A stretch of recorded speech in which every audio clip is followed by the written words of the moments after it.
After uncovering his wife's 10-year cheating, husband gets brutal revenge and ghosts her for good. I met Agnes in the 9th grade, started dating her, and we were pretty much an established couple from the 10th grade on. We had no problems all the way through high school, and cliché of all clichés, we exchanged our cleanness the night of the senior prom. After uncovering the realm of closeness, we embraced every opportunity. Marriage discussions had been ongoing since the 11th grade, and we had made the decision to wait until college completion before officially getting married. College brought about a transformation in Aggie. In high school, our peers acknowledged our relationship, ensuring that Aggie was left undisturbed by the guys. However, this dynamic changed when we entered college. Although some familiar faces from high school were present, the majority of students came from different places. In this new environment, the guys no longer saw Aggie as exclusively mine. Instead, they perceived her as a desirable female subject to constant attention. I was aware of the situation, but there wasn't much I could do. With different majors and classes, our interactions were limited to the evenings after classes and after I finished work. The attention had an impact on Aggie, making her more flirty. I observed her walking, smiling, and talking with other guys several times, but being on the other side of the quad, she didn't notice me. Twice, while taking a shortcut through the student union, I spotted Aggie in the cafeteria with a guy and once with two of them. It only dawned on me much later that I never saw her with other girls. It was always with guys. Nevertheless, it didn't worry me. After all, we were a couple in love, planning to get married, so there was nothing for me to fret about. She was an attractive girl, naturally drawing attention from guys, but she was mine, proving it every night when we were together. 4 years later, after graduating, finding jobs in our respective fields, getting married, and starting a life of wedded bliss, I enjoyed almost 6 years of contentment before a sudden revelation shook me awake. While at my desk, Molly from the mailroom placed some files in my basket. As I examined the top one, I wondered why it had been routed to me, given that it concerned an account handled by Wally Bergman, an old classmate from high school and college. Midway through, I discovered a major error, realizing the projections were off by almost $3 million. As I reached for my calculator, Wally rushed into my office, urgently seeking the file for a presentation to Apex. I showed him the error, and he appeared visibly concerned about the mistake. He expressed the urgency of revising it swiftly to avoid any potential consequences. Subsequently, he took the file and left hastily to make the necessary adjustments. It was Thursday, and Aggie always worked late to finalize payroll for the Friday payday. Following my routine, I visited Bud's bar after work for his half-pound ground round and a couple of beers before heading home.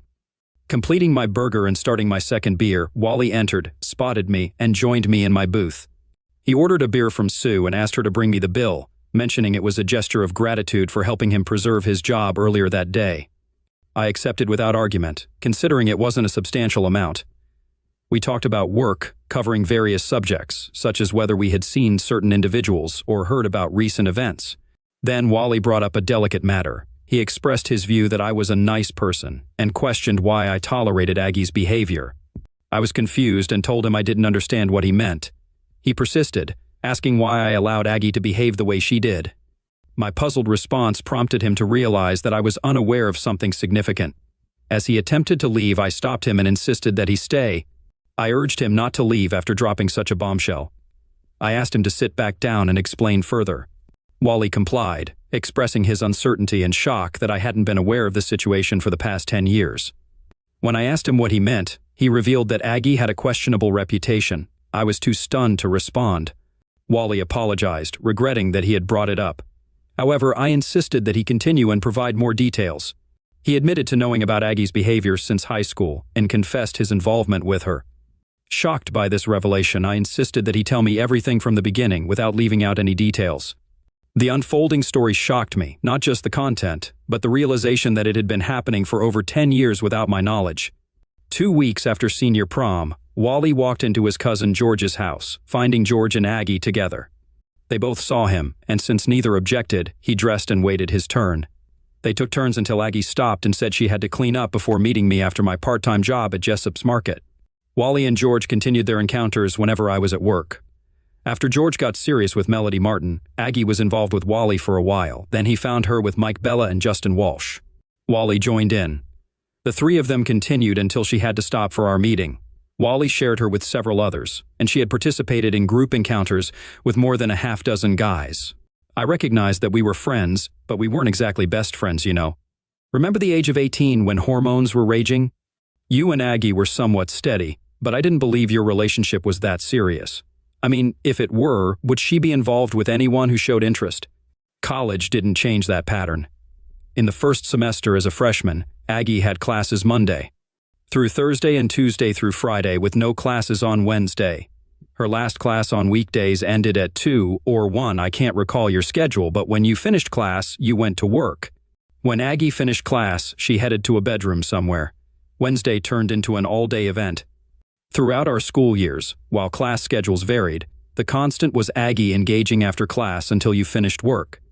I might be making it sound like an everyday occurrence, but it wasn't, 2 or 3 times a week. Although most of us were surprised when you and Aggie got married, assuming you must have known what she had been doing. Yet you married her anyway. Some thought maybe you were into the idea of your woman being with other men. Tyler speculated that perhaps you and Aggie were debauchees, but no one remembered seeing you with another girl. However, Aggie was frequently seen with other guys. I had no clue, not even a hint. Damn, Rob, I hate to be the one to inform you, but if you never knew. It stands to reason you probably don't know about her Thursday night date with Bob and Bill Howard. On the Tuesdays you bowl, she sees Mark Willard. I'm not sure who else she sees or when, but it's a sure bet that whenever you're off doing something, so is Aggie. It may not matter much, but I stopped being involved with her when you got married. A single woman is one thing, but messing around with a married woman is a whole different situation. I'm not sure what to say, Wally, and I don't know what I'm going to do, but I'm definitely going to take some action. I finished my beer, stood up to leave, and turned to Wally. Thanks, Wally. Thanks for the burger, the beer, and for helping me gain clarity. As I drove home, as I pondered Wally's revelations, I questioned whether to believe him. On one hand, I thought, no way, Aggie loves me and she wouldn't betray me. On the other hand, why would Wally lie to me? I had to finally admit to myself that he wouldn't. He knew I'd verify what he told me, and if he had lied, how could we continue working together? The answer was, we couldn't, and Wally knew it. Working with him, aware of him and Aggie, would be challenging, but we'd eventually overcome it. I remembered the teenage years, with hormones running high. If some other guy's girl offered back then, and I didn't have Aggie, I might have taken it. The real question now was, what the hell do I do? Rob, I didn't know that Aggie and I were finished. I might have managed a one-night drunken mistake or maybe even a short-term affair if Aggie could convince me it wouldn't happen again. But outright betrayal for 10 years? No way. I was lying in bed, pretending to be asleep, as Aggie returned from handling the payroll. I ignored her touch when she reached out, as she wanted to give me leftovers, but I wasn't interested. Admittedly, I'd been receiving them for years without damage, but I didn't know that then. I do now. Her hand on my body made my skin crawl, and for the first time I didn't get aroused when Aggie touched me. I was already up before Aggie the next morning, with coffee brewing and the morning paper in hand. Aggie asked what happened the previous night, since she came home eager and I was already in bed. Wally remarked that my behavior was unusual. I explained that I felt unwell because something I ate disagreed with me, so I decided to go to bed early. Aggie expressed hope for my recovery and mentioned I'd have to double duty tonight to make up for the M night. Upon arriving at work, I immediately dialed Felix Ma, an old high school friend now practicing corporate law. Though I wasn't quite sure what that entailed, I asked him for recommendations for an assertive divorce lawyer. He replied negatively, indicating that my request meant my hopeful assumption was incorrect. Discovering that I was looking for a divorce lawyer suggested that I had learned the truth about Aggie. He then questioned if I believed we had an open marriage, assuming that was the only way Aggie could engage in such behavior and still remain with me. Surprisingly, Felix, I had no idea about her actions until yesterday, I said. After a brief pause, Felix suggested that I contact Tom Sweet and mention his referral. Accordingly, I followed Felix's advice and called Sweet, informing him about Felix's recommendation. He informed me he could meet later that day if I could be there by 1. I assured him I could, and indeed I did. Sweet informed me that I had various choices, ranging from a friendly separation to a scorched earth policy reminiscent of Attila the Hun. In our state, which was not a no-fault state, infidelity constituted valid grounds for divorce. However, obtaining a divorce based on infidelity required concrete and undeniable evidence. Mere hearsay wouldn't suffice. I inquired about how to gather the necessary evidence, to which Sweet responded by taking a card from his desk and passing it to me. The card belonged to Gaston Marshall, a private investigator whose office was conveniently located across the street. Sweet offered to contact Marshall to check if he could accommodate me promptly.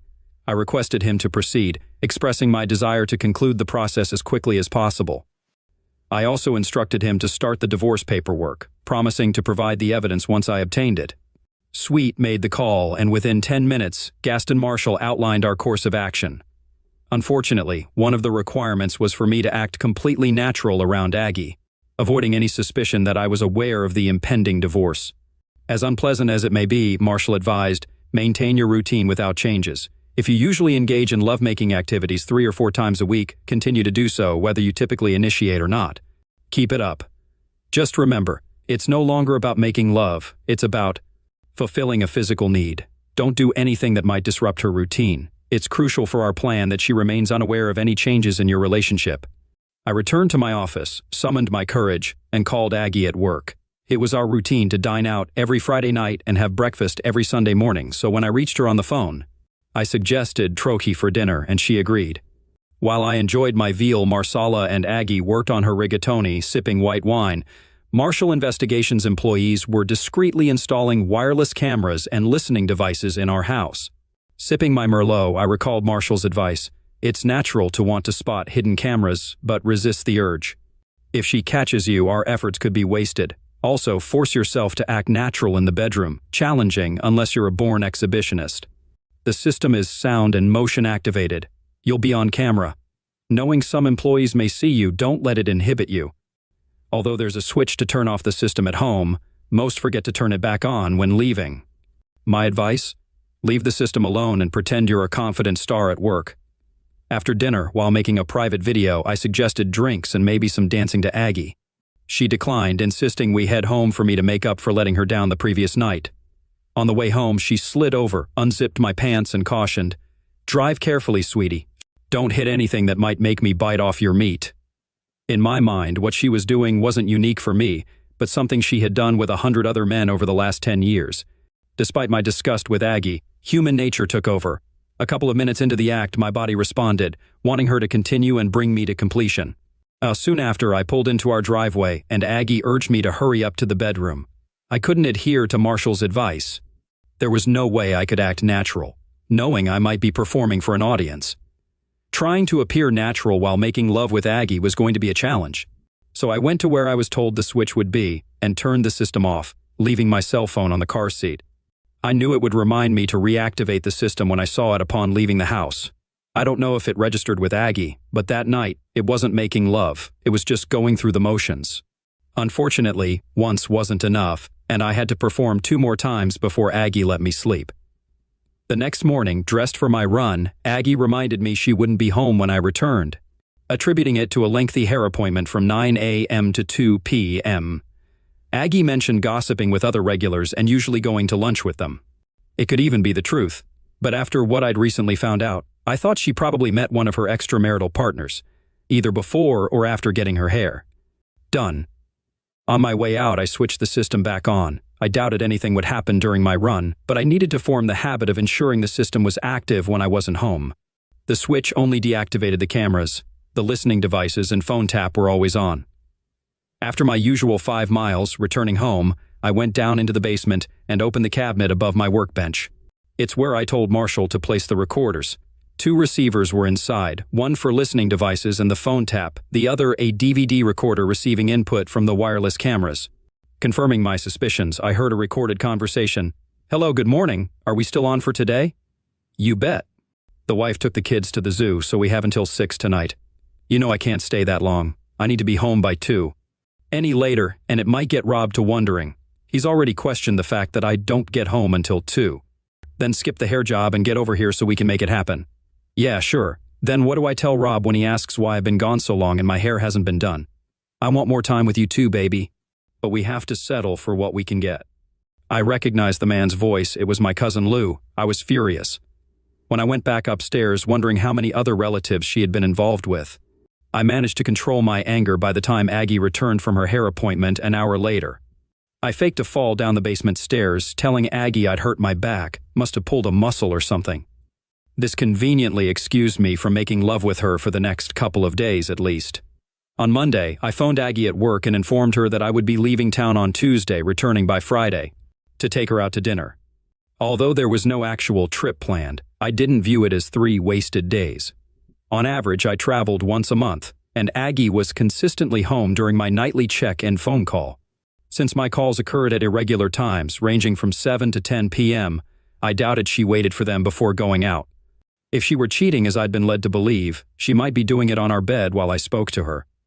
That was my hope, if she was, and the cameras captured it, I'd have the irrefutable proof my attorney needed for the divorce action. That evening, Aggie desired closeness, stating, "I need something to hold me for the 3 nights you will be gone." Yeah, right, I thought. Fortunately, my back was still hurting, so I had to decline. On Tuesday morning, Aggie bid me farewell with a kiss, and with suitcase in hand, I left for my supposed business trip. Working almost a full day before leaving at 3, I drove to our neighborhood, parked a block from the house, and using my laptop, entered a code Marshall had given me to activate the software he loaded onto my computer. A few keystrokes, and I was listening to the phone line. Recorder. "Hello, hey handsome honk, it's me. What's up? Hubby just left on a 3-day trip. You ready to spend 3 fun-filled nights with me? Does a duck walk barefoot on the beach? I'll take that as a yes. I leave it to you to call Tony. I've got to get out of here and get to work. I'll be home by 6. See you then." After shutting down the computer, I called Tom Sweet and instructed him to have the papers ready for service by Thursday, detailing how I wanted it done. He informed me that my preferred method would cost more than the standard service fee, to which I replied that I didn't care. Leaving the neighborhood, I drove to the other side of town and checked into a motel with a restaurant and a bar next door, settling in for a 3-day stay. I enjoyed the bar, my kind of place, bringing a big smile to my face each time I visited it. Apologies to Toby Keith. It was a country western bar with a jukebox loaded with good tunes for dancing. Every night I saw 3 or 4 unattached ladies who couldn't bear to see a man sitting alone while there was music to dance to. During my first visit, while sitting at the bar nursing a long neck, a great-looking redhead approached and said, "Come on, sugar, they're playing our song." She took my hand, pulled me off the bar stool, and led me onto the dance floor. As we walked, she clarified, "Don't get the wrong idea, sugar. I'm not tallying, I just love to dance, and you were there." Her name was Rhonda, and after the dance, she invited me to join her and her 2 friends, Laura and Shelby, at their table. I spent until 10:30 taking turns dancing with them, then informed them I had to call it a night. "Maybe we will see you again," Rhonda said. "We're in here 2 or 3 nights a week." "I'm just next door in the motel, so it's likely that I will be in here the next 2 nights," I replied. I went to bed feeling positive for the first time since my conversation with Wally. The following afternoon at 3:00, I parked a block away from the house and reviewed the footage captured by the wireless cameras the previous night. The 2 men who joined Aggie in the bedroom were notably younger, at least 6 years her junior, and I wondered if Aggie was seeking youthful exuberance. The content was unremarkable, involving straightforward love-making activities. While the visual of Aggie with 2 men didn't particularly interest me, I was intrigued by the audio. I was surprised by what I heard, or rather, what I didn't hear. I expected Aggie to ridicule my love-making skills, but she never did. Wednesday was uneventful, with my presence only acknowledged when one of the men expressed a wish for more frequent meetings. Aggie clarified that I had priority for her time. However, I overheard Aggie telling them to leave the house by 6 in the morning on both Wednesday and Thursday. She emphasized the importance of avoiding being seen by the neighbors, as none of them were early risers. They left precisely at 6, and I assumed the same would occur on Friday. I called my attorney and had him change the serving of the papers to Friday at 5:45. Friday morning, I parked just down the street from the house at 5:55. When the front door opened, the 2 men came out. They turned to say goodbye to Aggie, who was standing just inside the door, and that is when they saw the man standing just off to the side. He stepped in front of the open door, served Aggie, and then turned and walked away, leaving Aggie and her 2 companions looking at his back. I pulled up in front of the house, honked the horn to make sure I had Aggie's attention, and then I waved bye-bye and drove off. The papers served on Aggie were a letter from me to her. Basically, it said that I never wanted to speak to her again unless in the presence of our attorneys. I didn't want to know why. I didn't want to hear that she loved only me, and it was just meaningless closeness with the others. I didn't want to hear that it wasn't what I thought it was, and I didn't want to hear that we could get by it because of our love for each other. I did not want to hear any of the excuses cheaters come up with when caught. Of course, Aggie paid no attention to the letter, and 15 minutes after I had pulled away from the house, my cell rang. It was Aggie. I let it go to voicemail, along with the next 7 calls from her. When I got to work, I told my secretary that I had left Aggie and not to put through any calls from her. I had another thought as I was opening my office door and turned back to her. "Another thing, Martha, if she shows up here, please tell her that I'm not here. Tell her I've gone to meet with a customer. Martha stuck her head in the door 5 minutes later. I talked to Iris on the front desk. If your wife shows up, she'll call me and stall her to give you time to get out the side door. You can go to the cafe and have coffee until she leaves. I thanked her, and as she went back to her desk, I thought, and not for the first time, that a good secretary is a priceless thing to have. Aggie called me 17 times that day, and I ignored all the calls. At lunchtime, I phoned my dad and brother, updating them on the situation. I instructed Dad to inform Mom and asked her not to persuade me to reconcile with Aggie. He mentioned it would be challenging since Mom viewed Aggie as the daughter she never had. By the day's end, I still had some pending work. Since there was no rush to go home, I opted to stay and finish it. By 5, Martha informed me before leaving, "By the way, your wife called 5 times before noon, and each time I told her I had instructions not to put her through to you. I think she finally got the message since she hasn't called since." I finished around 7. Upon reaching the lobby, Iris was gone. Hank, our night watchman, saw me and commented, "Hot time on the town tonight with the missus?" "Why would?" "You think that?" I asked. "She's out there waiting on you." I clarified, "We're getting a divorce, Hank, and she wants to talk and I don't." I instructed him not to open the door if she knocked, and if she used the intercom, to say he was alone in the building. I add that my car was in the lot due to a breakdown and a tow truck would arrive in the morning. Hank assured me he could handle it, expressing sympathy for the situation and sharing that he had been through 2 divorces. Exiting through the back door, I circled the block, crossed the street, and walked down the alley to Dave's diner. Entering and taking a seat, I positioned myself to observe Aggie waiting by my car. I ordered the special and kept an eye on her while eating. Halfway through dessert, she approached the building and pressed the call button on the intercom. Apparently, Hank conveyed my message as she returned to her car and left. After finishing dessert and having one more cup of coffee, I departed. I briefly stopped in the bar for a couple of beers. Despite a few ladies there alone, hoping for a dance partner, I had my 2 beers and left. Saturday morning proved busy as I attended to tasks I should have completed before serving Aggie. I just hoped I wasn't too late and she hadn't taken action on what I should have done. I went to the bank and emptied all the accounts, retrieved my personal papers and certificates of deposit from the safe deposit box, leaving Aggie's belongings untouched. I removed my wedding ring, placing it in the box for her discovery. Afterward, I had breakfast at the Waffle House. Using my cell phone to handle the credit cards, I canceled both joint cards, leaving me with a Visa and an American Express solely in my name. Aggie also had 2 cards in her name only, thus I ensured she couldn't run up joint cards with cash advances. After breakfast, I returned to the motel, parked my car, and called a cab to take me to the nearest Avis rental place. Renting the cheapest car available, I returned to the motel. I spent the afternoon lounging by the motel pool and reading a book. Just before dinner, I switched on my cell phone, finding 9 messages from Aggie. I cleared them and then turned the phone back off. For dinner, I had a light meal and then headed to the bar, which had a live band on Friday and Saturday, attracting a large crowd. Finding a seat at the bar, I ordered a beer. As I downed about half of it, I felt a tug on my shirt. Turning, I saw Rhonda. "Hey, cowboy, why are you sitting here when there's a seat at our table for you? To be honest, if I had seen you, I wouldn't have intruded on you. It would have seemed like I was taking things for granted." "Nonsense, come on." I got up and followed her to her table, where Laura and Shelby were also present. I sat down, greeted the girls, and then commented, "There seems to be something wrong with this picture. 3 beautiful women sitting alone, and you aren't swamped with guys?" "We get a lot of attention, but it is usually from idiots," Rhonda explained. "They see us here, notice the wedding rings, and assume we're here to cheat. We're just here to dance, and only a couple of guys understand that and accept it. The rest think they are God's gift to women, and we have to fend them off.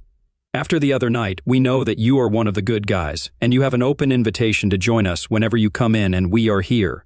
It isn't any of my business, and I know that, so feel free to tell me that. But I have to ask, why are 3 gorgeous married women spending time in a place like this without your husbands? It is a legitimate question," Rhonda said. "Laura's husband is in the Army Reserve, and his unit was sent to Afghanistan. She was going nuts cooped up in her house alone, so we decided to get her out. Shelby's husband works afternoons, and my hubby is a long-haul trucker who is off and away. So, the 3 of us banded together to keep each other company. We love to dance, and here we are." "What's your story? I noticed you had a ring on last time we saw you, and now it's gone." "I handed my wife divorce papers yesterday morning and left the ring where she'd find it." "Does that mean you're free to pursue?" Not at all. The grounds were infidelity, and I won't give her anything she could use against me in a countersuit. Laura remarked, "Great," she added. "We have a reliable dancing partner."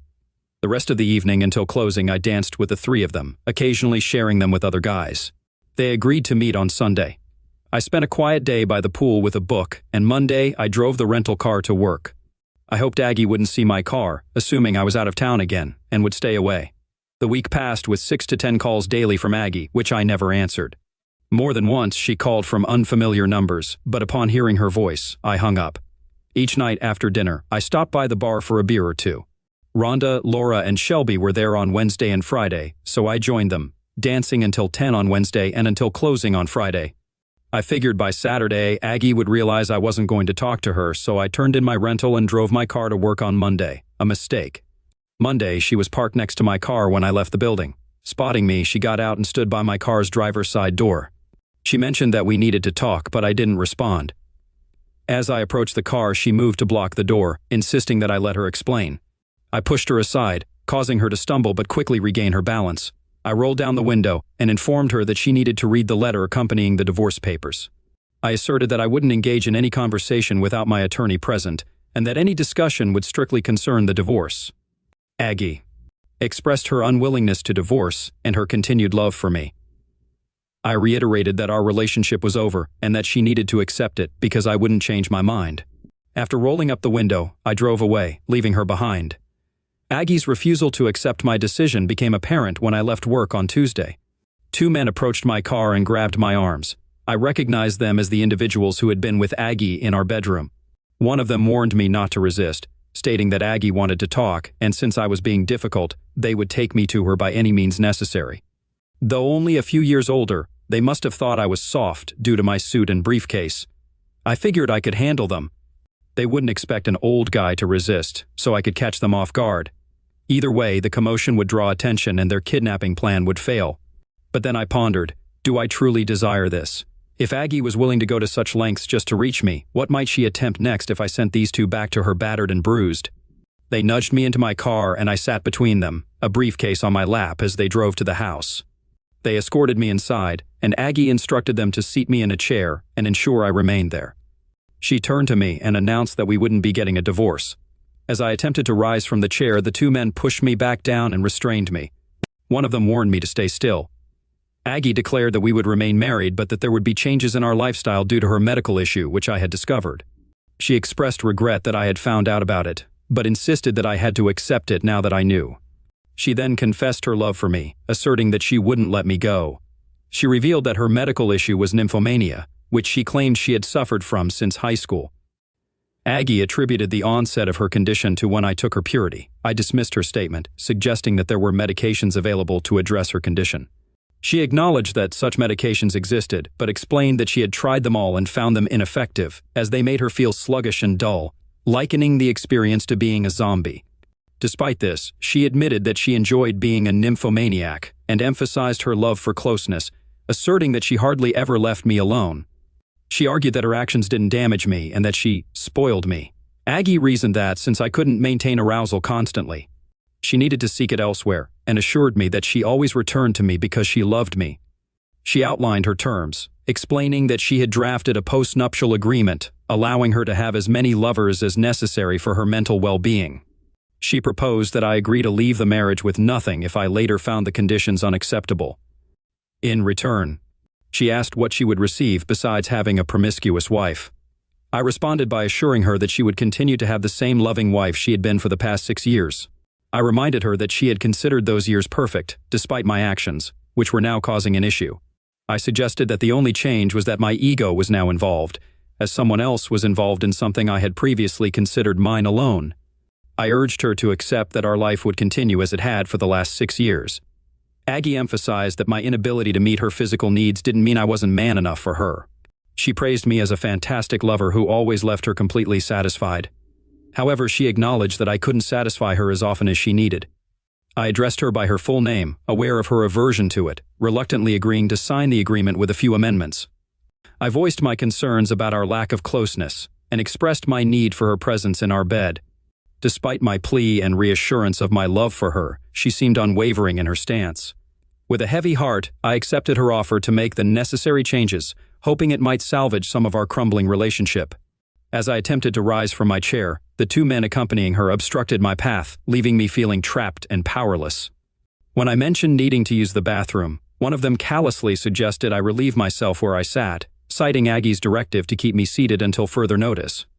Aggie returned after 5 minutes, read the document aloud, and I asked where to sign. She offered a pen, but I mentioned her associates preventing me from standing and instructed them to step aside. Rising, I approached her, placed my briefcase on the table, and took the pen. However, I decided to review it myself to ensure its contents matched her description. After reading it, I chuckled, tore it up, and tossed it back at her. I grabbed my briefcase and headed for the door. Aggie yelled for the two men to stop me, and they pursued. As they neared, I swiftly turned toward them with my briefcase, targeting the first guy's head. It was a solid hit, sending him down. The second guy was taken off guard, and I punched him in the mouth, causing him to stagger backward.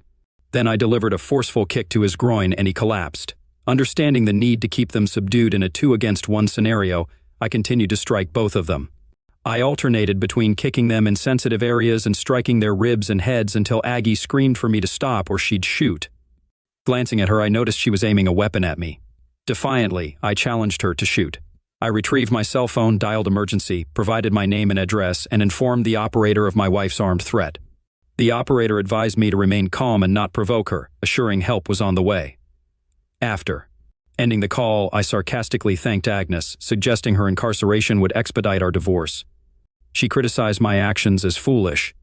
Agnes warned me that when the police arrived, I would be the one facing arrest. She accused me of entering and attacking her friends out of jealousy, stating that it would be my word against theirs and that they were fully clothed. I mocked her response, questioning her love for me. She assured me not to worry. I countered by stating that I would bail out and that Barry and Tony wouldn't press charges. I reminded Agnes that Hank and Joyce had witnessed the two individuals picking me up from work and escorting me inside. I accused her of having me brought there against my will and hindering me when I tried to leave, despite her companion's failure. Then, she pulled a weapon on me. I explained that although I might spend a night in jail, when my witnesses testified, she would be the one behind bars, and I wouldn't be posting her bail. I advised her that, considering the situation, including kidnapping, false imprisonment, weapon threats, and likely other charges, her best course of action would be to stay silent. Aggie ignored my advice, and along with her associates, fabricated their stories. Consequently, I was taken into custody. The next morning I called Tom Sweet, briefed him on the situation, and instructed him to collaborate with Gaston Marshall, obtain the evidence, and take appropriate action. Aggie realized she couldn't bail me out until I appeared before a judge, which wouldn't occur until Monday. Tom had a friend who worked as an assistant district attorney. He showed him the tapes of what happened at the house, which depicted Barry and Tony restraining me while Aggie aimed a weapon at me. The ADA overheard Aggie admitting she planned to lie and have her two accomplices do the same. When Aggie showed up at the courthouse for my bail hearing on Monday morning, she got arrested. Warrants were issued for Barry and Tony, and they were behind bars by nightfall. I refused to post bail for Aggie, and her parents couldn't come up with the money either. Aggie obtained a lawyer who contacted me and suggested a bail bondsman wanted me to use the house as collateral for her bond. I dismissed the suggestion and hung up. I checked out of the motel and moved back home, then had all the locks changed. Since Aggie had threatened me with the weapon, Tom managed to get a restraining order against her in case she somehow got out of jail. She couldn't come within 1,000 feet of me without facing arrest and being sent back to jail. As tempting as it might have been to reconcile with Aggie, it wasn't worth risking serious jail time. Both Barry and Tony flipped on Aggie and took plea deals. Aggie claimed she never intended to shoot me, she was just trying to stop me from hurting Barry or Tony so badly that I'd end up in jail. The jury watched the tape and, based on Aggie's expressions of love for me, believed she was probably telling the truth about trying to prevent me from damaging Barry or Tony.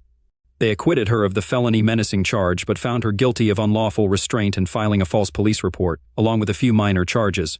The judge sentenced her to 9 months in county jail and 1,000 hours of community service upon release.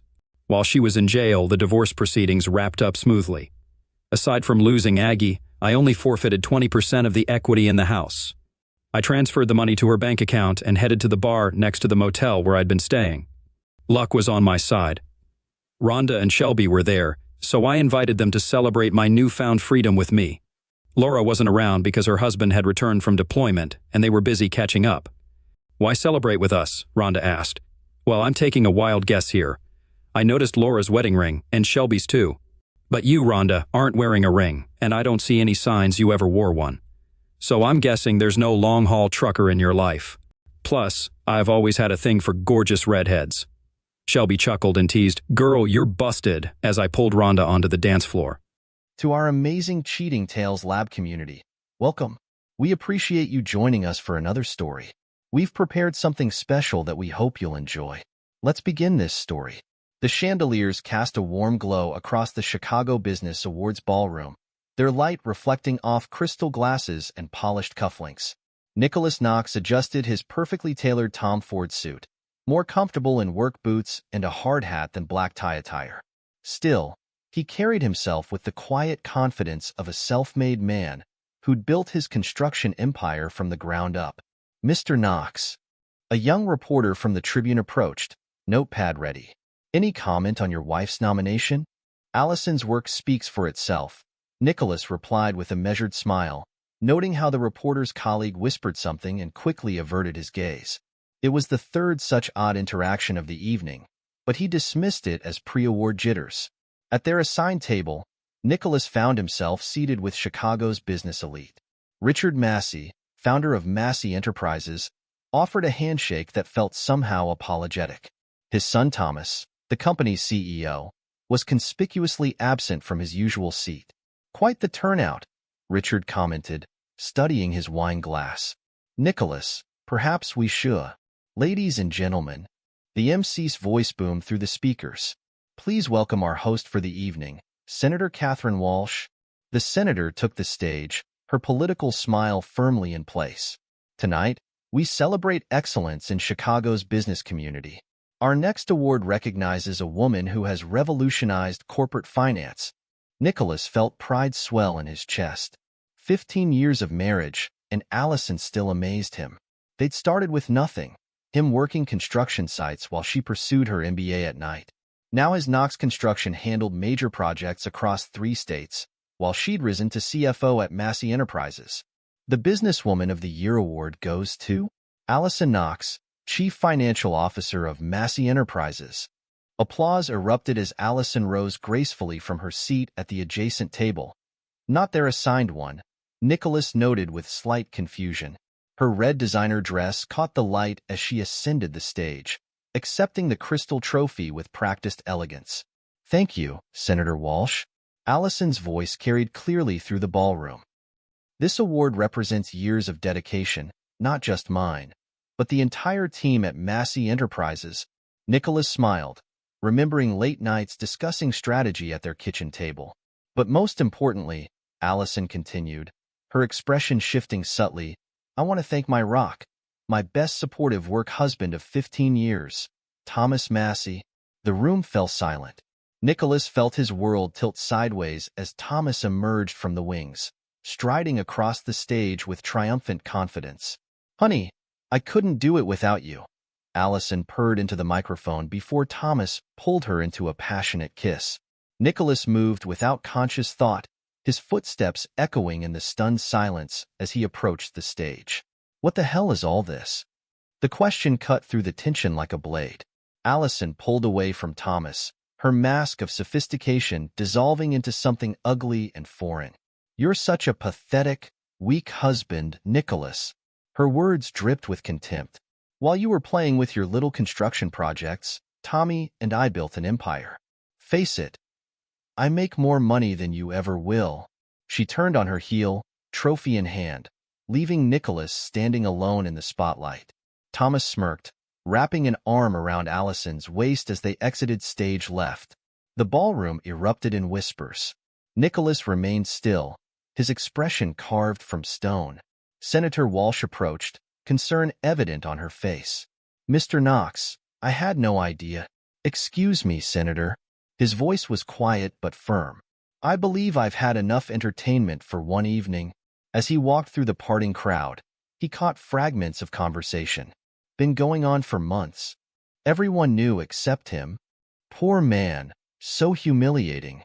Outside, the valet brought his Range Rover. Nicholas gripped the steering wheel, his knuckles white. The drive home was a blur of city lights and racing thoughts.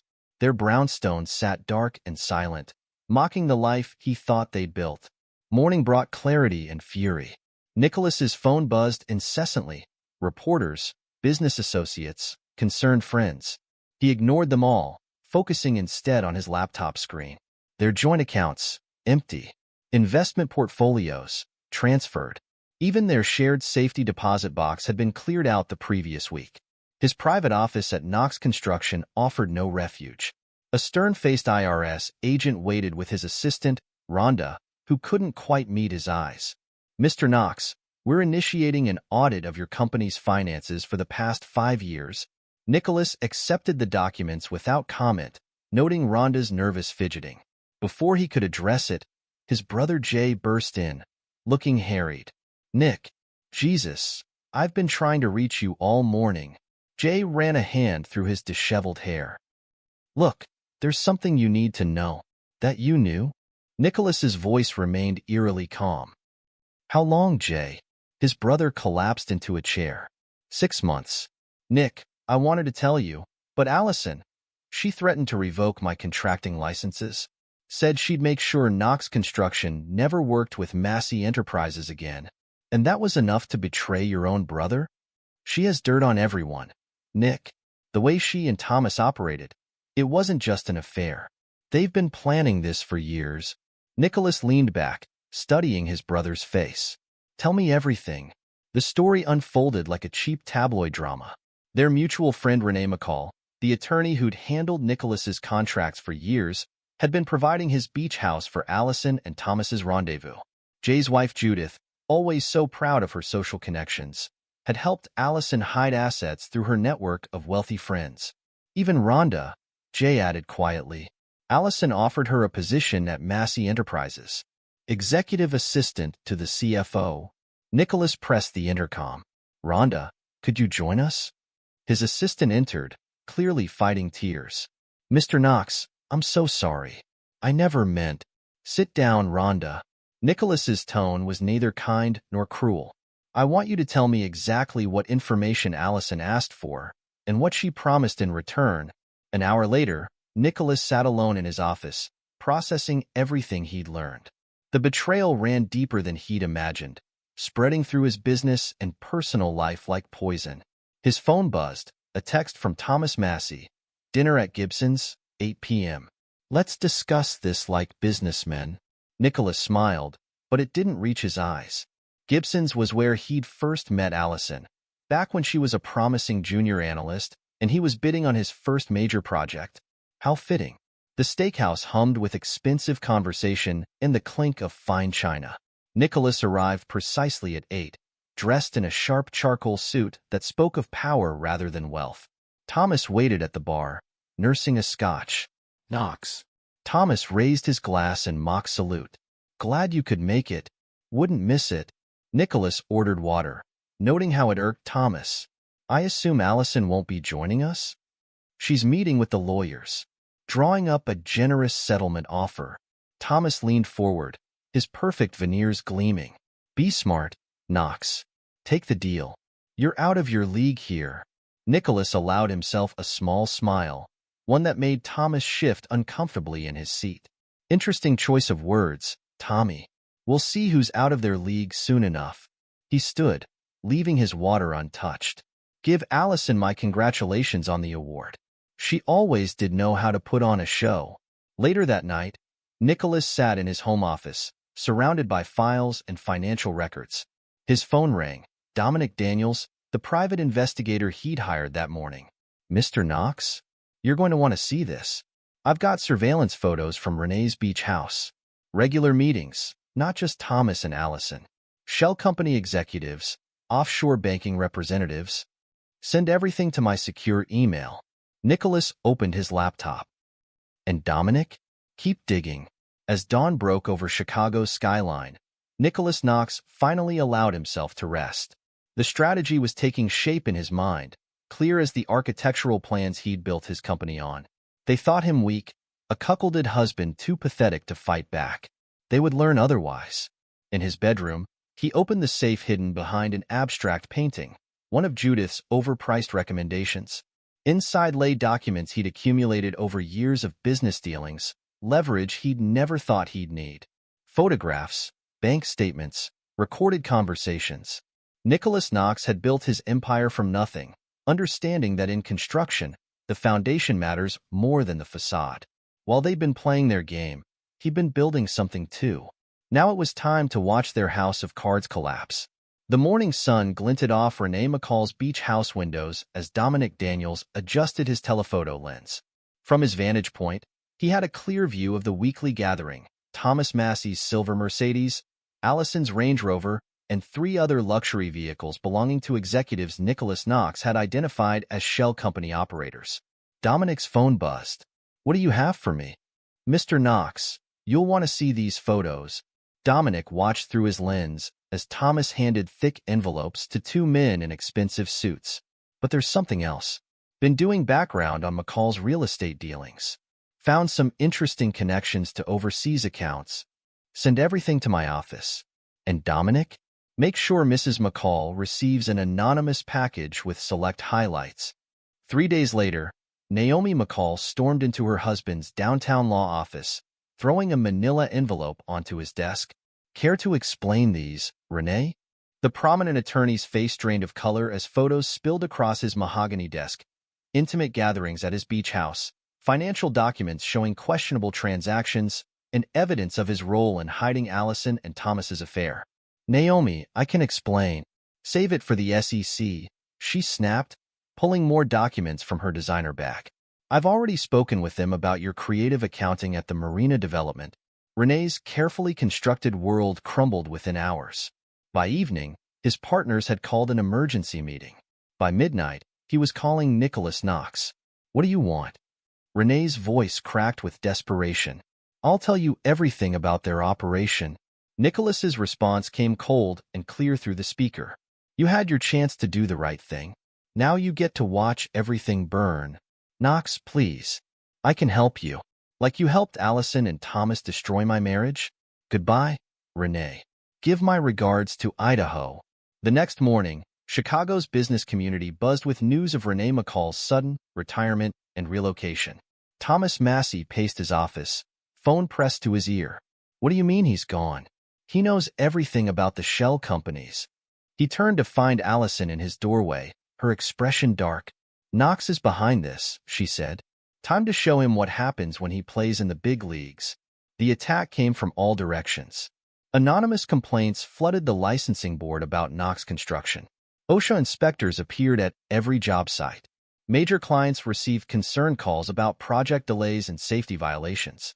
Wesley Sharp, Nicholas's project manager of 12 years, watched the third surprise inspection that week with growing anger. Another complaint: "Mr. Knox, they're trying to shut us down." Nicholas studied the latest report. "How are the crews holding up?" "Loyal to the bone. They know what this is about." Wesley's weathered face hardened. "Though Massey's people tried to change that. Offered me 6 figures to accidentally delay the Riverside project." Nicholas raised an eyebrow. "And?"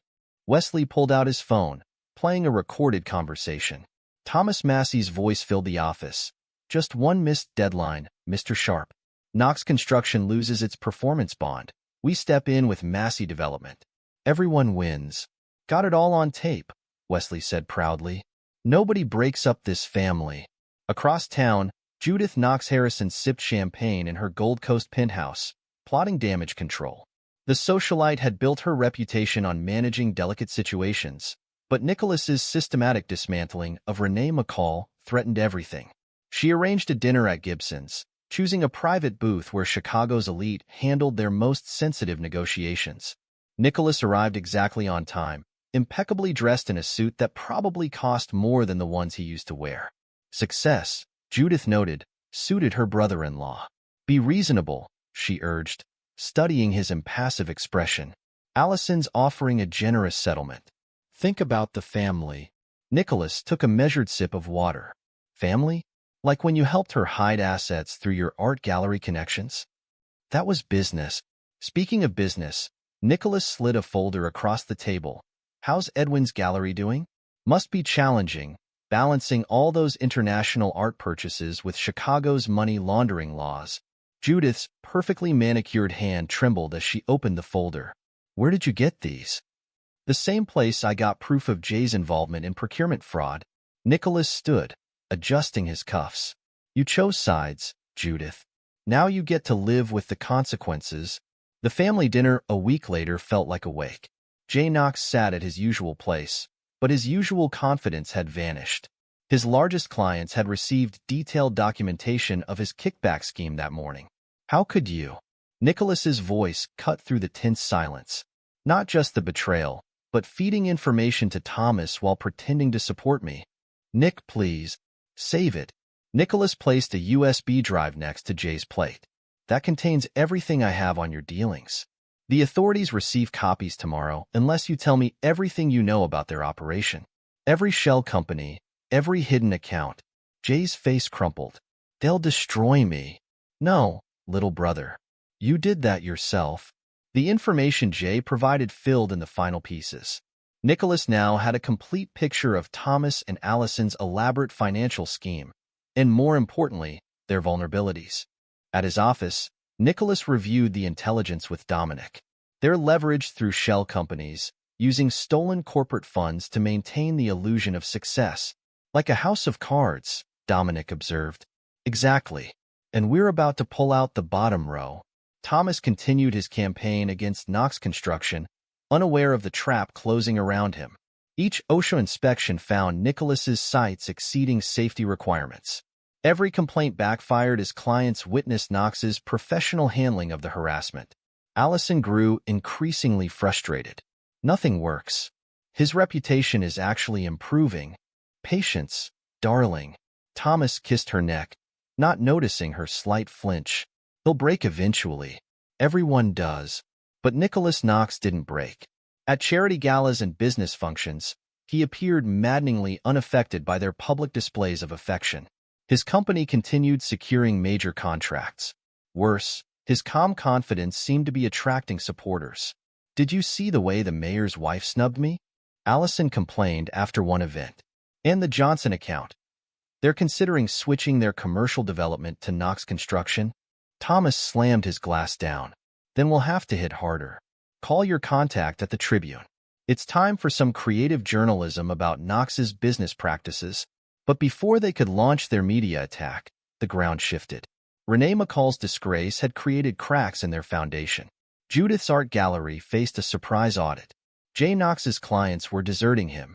Their carefully constructed network of allies was unraveling. Nicholas watched it all from his office, overlooking the Chicago River, Wesley Sharp at his side reviewing project updates. They're getting desperate, Wesley noted. Heard they tried to bribe Rodriguez on the hospital project. He recorded everything, just like I did. Nicholas nodded. Loyalty matters, Wes. That's something they never understood. Speaking of loyalty, Wesley hesitated. Rhonda asked to come back. Said she made a mistake listening to Mrs. Knox. To Allison. What do you think? She's a good assistant. And she chose to warn us about their media plans instead of taking their offer. Nicholas considered this. Set up a meeting. Everyone deserves a chance to choose the right side. The battle had evolved beyond personal betrayal into a war of attrition.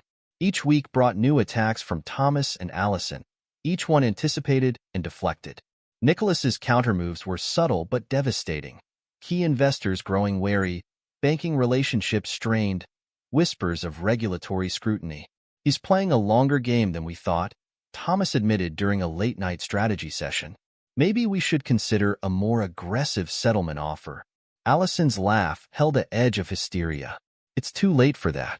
Don't you see? He's not interested in money. He wants to destroy us. Then we'll destroy him first. But their next move never came. Nicholas had already laid the groundwork for Act 3, though they didn't know it yet.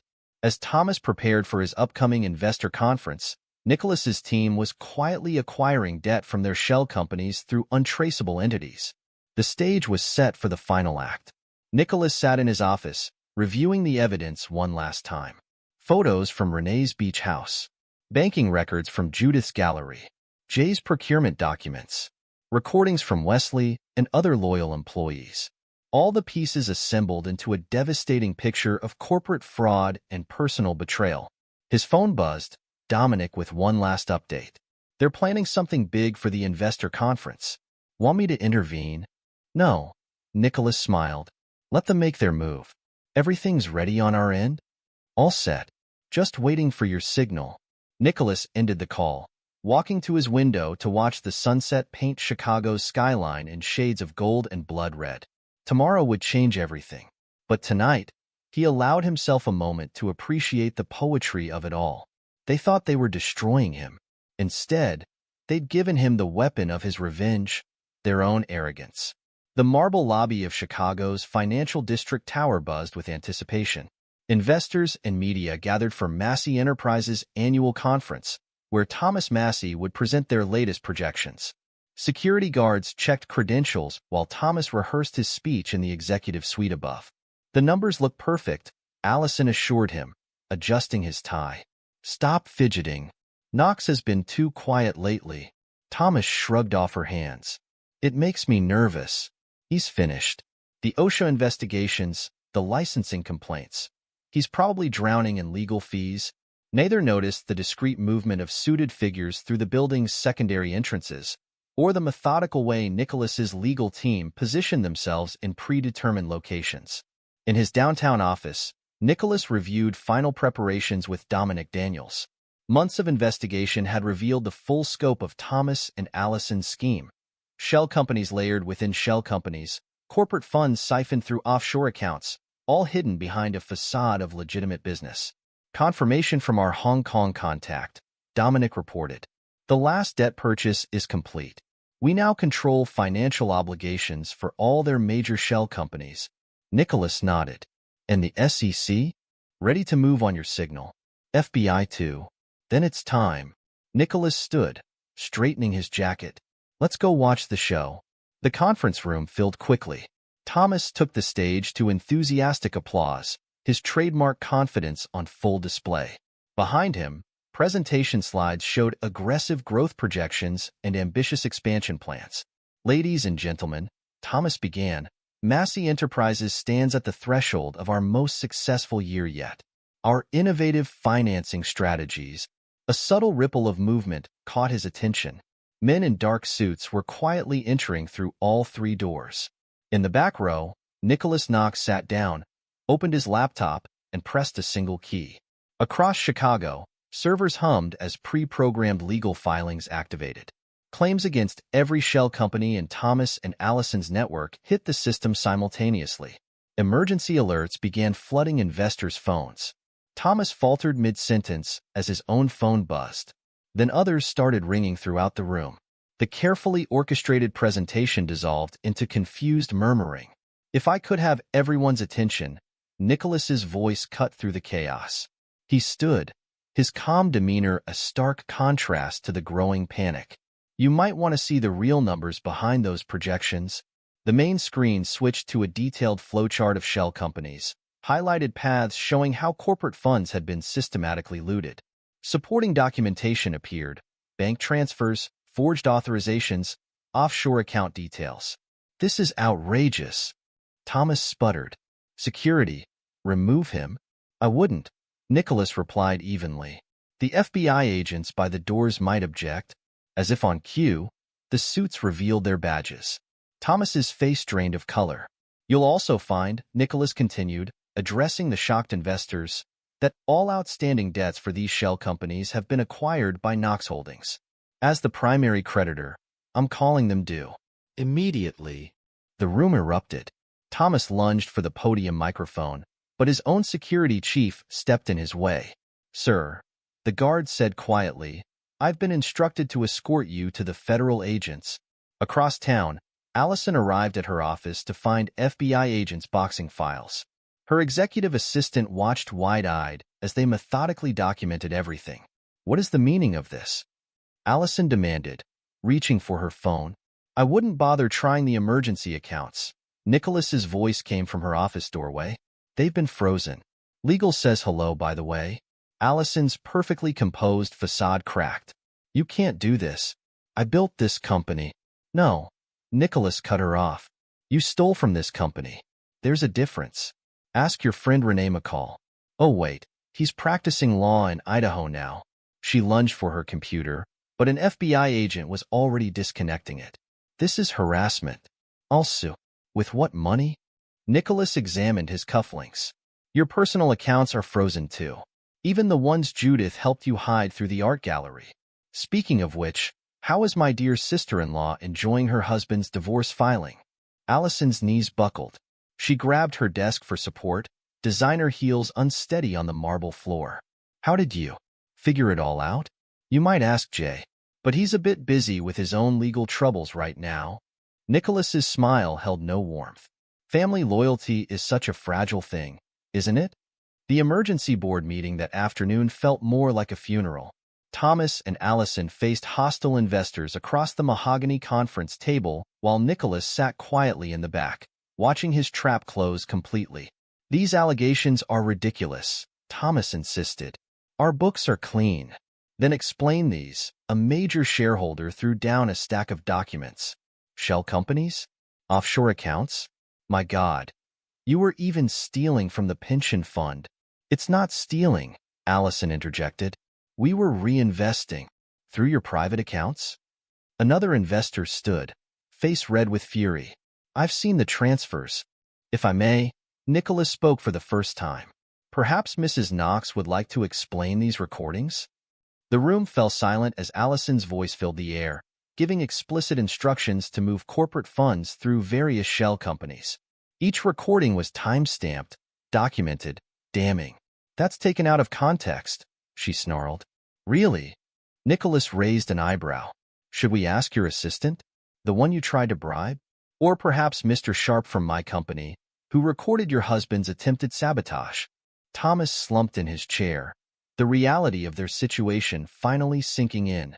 Their lawyers huddled in whispered consultation, faces grim. The arraignment 2 weeks later drew media from across the country. The courthouse steps swarmed with reporters as Thomas and Allison arrived separately, their designer wardrobes replaced by conservative business attire. Inside, their legal team presented a last-minute deal. Our clients are willing to surrender additional assets for reduced charges, the lead attorney announced. The prosecutor looked to Nicholas, who stood to address the court. In his hand, he held a thin file, the final piece of evidence he'd been saving. Your Honor, before considering any deals, you should see this. He handed over documentation of their most recent attempted fund transfers. Even after the arrests, they tried to hide assets. There's no remorse, no redemption, only calculation. The judge's expression hardened as she reviewed the evidence. Thomas's swagger vanished completely. Allison's perfectly manicured hands trembled. The court rejects the proposed deal, the judge declared. This level of corporate fraud demands full prosecution. As court officers led them away, Allison turned back. You destroyed everything we built. Nicholas met her gaze steadily. No, he replied, voice carrying in the hushed courtroom. You did that when you chose betrayal over loyalty.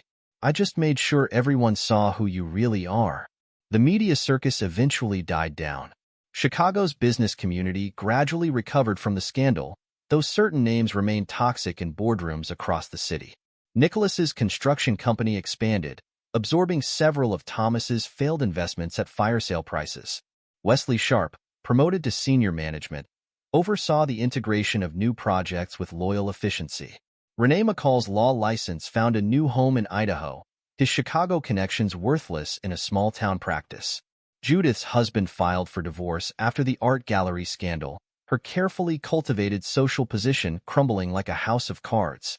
Jay's business declared bankruptcy, his clients fleeing en masse after the procurement fraud revelations. Family gatherings became notably smaller, though notably more honest. Rhonda, who'd chosen loyalty over Allison's bribe, found her career flourishing as Nicholas's executive assistant. When reporters requested interviews about the scandal, she became the company's unofficial spokesperson. Mr. Knox never wanted revenge, she told them, seated in the office where she'd once betrayed him. He wanted justice. There's a difference. Nicholas himself declined all interviews, letting the court's verdicts speak for themselves. His focus remained where it had always been, building things meant to last, whether buildings or relationships. The lesson echoed through Chicago's business community. Betrayal carries a price, and Nicholas Knox made sure everyone paid in full. Epilogue: 2 years later. The gates of the Federal Correctional Institution in Pekin, Illinois loomed before Allison Knox, now inmate number 47291. Gone were the Louboutin heels and Chanel suits, replaced by standard-issue khaki uniforms. Her once perfect manicure had grown out, and her carefully highlighted hair showed dark roots beneath the harsh fluorescent lights. Mail call, Knox. A guard tossed an envelope through the cell door slot. Another rejection. Her third appeal denied. 15 years with no possibility of parole for corporate fraud, money laundering, and embezzlement. The judge had been particularly harsh after Nicholas's evidence revealed her attempts to hide assets even after the arrest. 2 cells down, her former assistant, one of the lower-level employees she tried to blame, served a reduced 3-year sentence in exchange for cooperation. The woman never acknowledged Allison's existence, a daily reminder of her fall from grace. Across the state at the minimum security men's facility, Thomas Massey stared at his own reflection in a steel mirror. 12 years, the judge had ruled. His father Richard had died 6 months into his sentence, the family name in ruins. Massey Enterprises, the company his grandfather built, had been dissolved, its legitimate assets sold off to cover investor lawsuits. Visitor for Massey, a guard announced. Thomas shuffled to the visiting area, orange jumpsuit hanging loose on his frame. His mother sat behind the plexiglass, her once proud posture bent with shame. The house sold, she reported flatly. Barely covered the legal fees. I'm moving in with your sister in Milwaukee. Thomas pressed his hand against the glass. Mom, I'm sorry. She stood, gathering her designer bag, one of the few remnants of their former life. So am I, Thomas. So am I. Meanwhile, Nicholas Knox's corner office overlooked a changed Chicago skyline. Knox Construction's new headquarters occupied the building that once housed Massey Enterprises executive suites. The company had expanded across 5 states, its reputation for integrity attracting clients who'd learned harsh lessons about trusting flashy promises over solid foundations.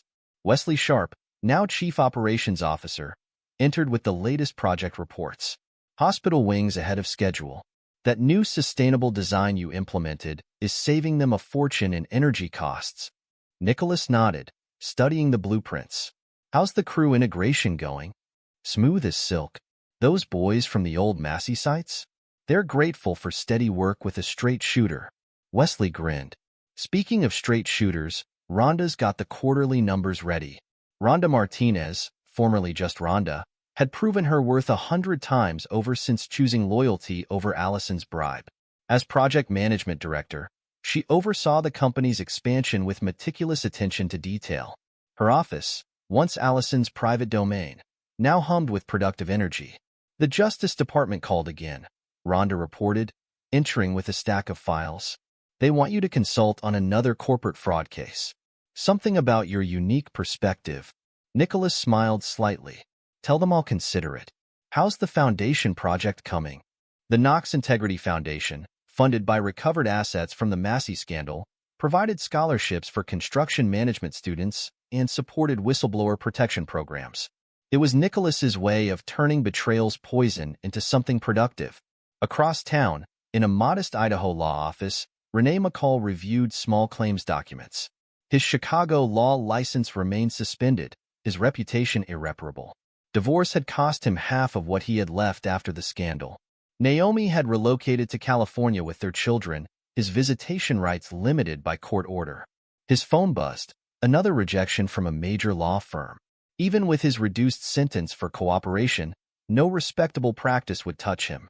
He'd become a cautionary tale in legal ethics courses. Mr. McCall? His assistant poked her head in. Your 2 o'clock is here. Disputed fence line case. From corporate law to property disputes. From beach house parties to shared office space above a diner. From designer suits to off-the-rack blazers with shiny elbows.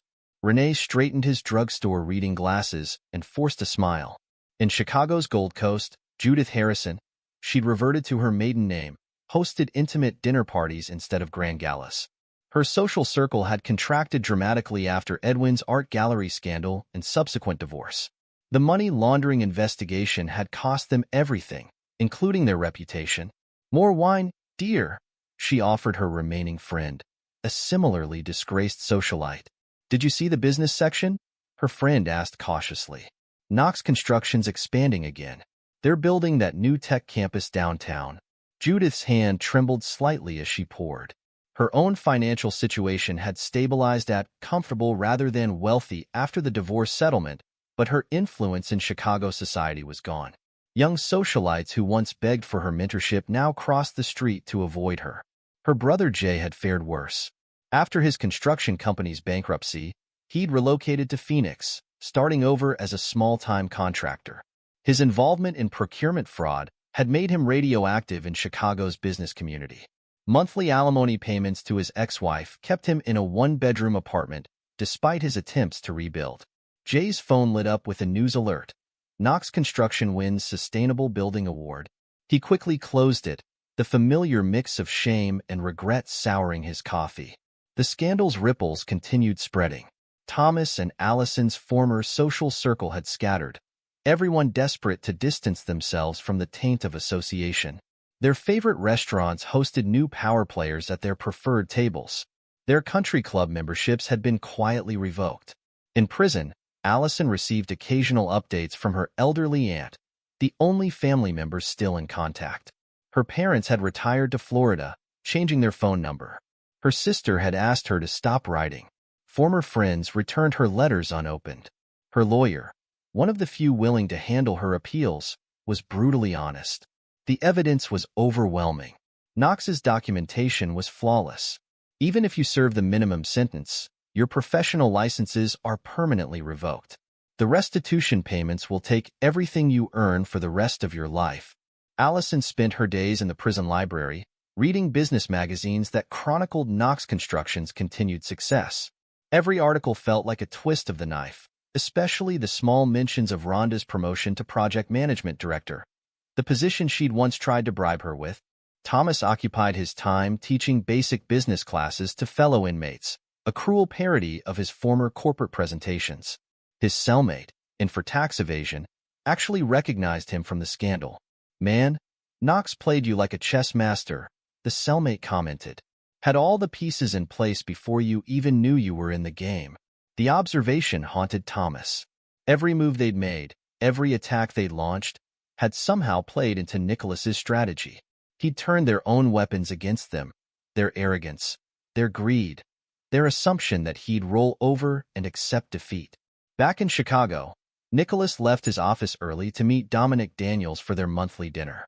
The private investigator had parlayed his work on the Massey case into a thriving practice specializing in corporate fraud. "Got something you might be interested in," Dominic mentioned over steaks at Gibson's. "Remember that offshore account Allison tried to access after her arrest? Found some interesting connections to other cases." Nicholas shook his head. "Send it to the Justice Department. I'm done with that chapter." Speaking of chapters, heard from a publisher lately? They're still dying for your story.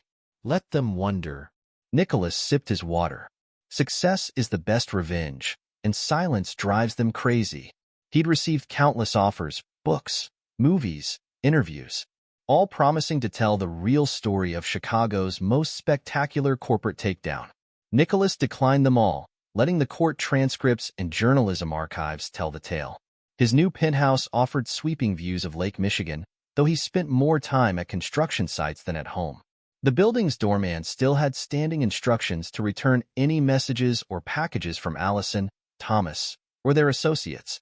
The only reminder he kept of that time was a framed Chicago Business Award program, dated the night of Allison's public betrayal. It sat on his office wall, not as a wound but as a lesson. Trust must be earned, loyalty must be proven, and justice may take time but arrives inevitably. Rhonda noticed him studying it one morning. "Still hard to believe how it all played out," she observed. "Not really," Nicholas replied. "They thought they were writing a story of triumph over the little construction guy. Never realized they were just characters in a different story entirely." His phone buzzed, the mayor's office, wanting to discuss a major infrastructure project. Nicholas gathered his files, nodding to the program on the wall. "Happy ending optional," he told Rhonda. "Justice mandatory." In their separate prison cells, Thomas and Allison received their daily reminders of this truth. Every meal, every count, every restricted visit hammered home the lesson they'd learned too late. Betrayal carries a price, and Nicholas Knox had made sure they paid in full. Their empire had crumbled. Their reputations were destroyed. Their futures were confined to concrete walls and endless regret. Meanwhile, the man they tried to destroy thrived, his success built on the foundation they'd foolishly thought was weakness, integrity. As Chicago's business community liked to say, there were two ways to learn about consequences: observation or experience. Thomas and Allison had chosen experience, and Nicholas had ensured it was an education they'd never forget.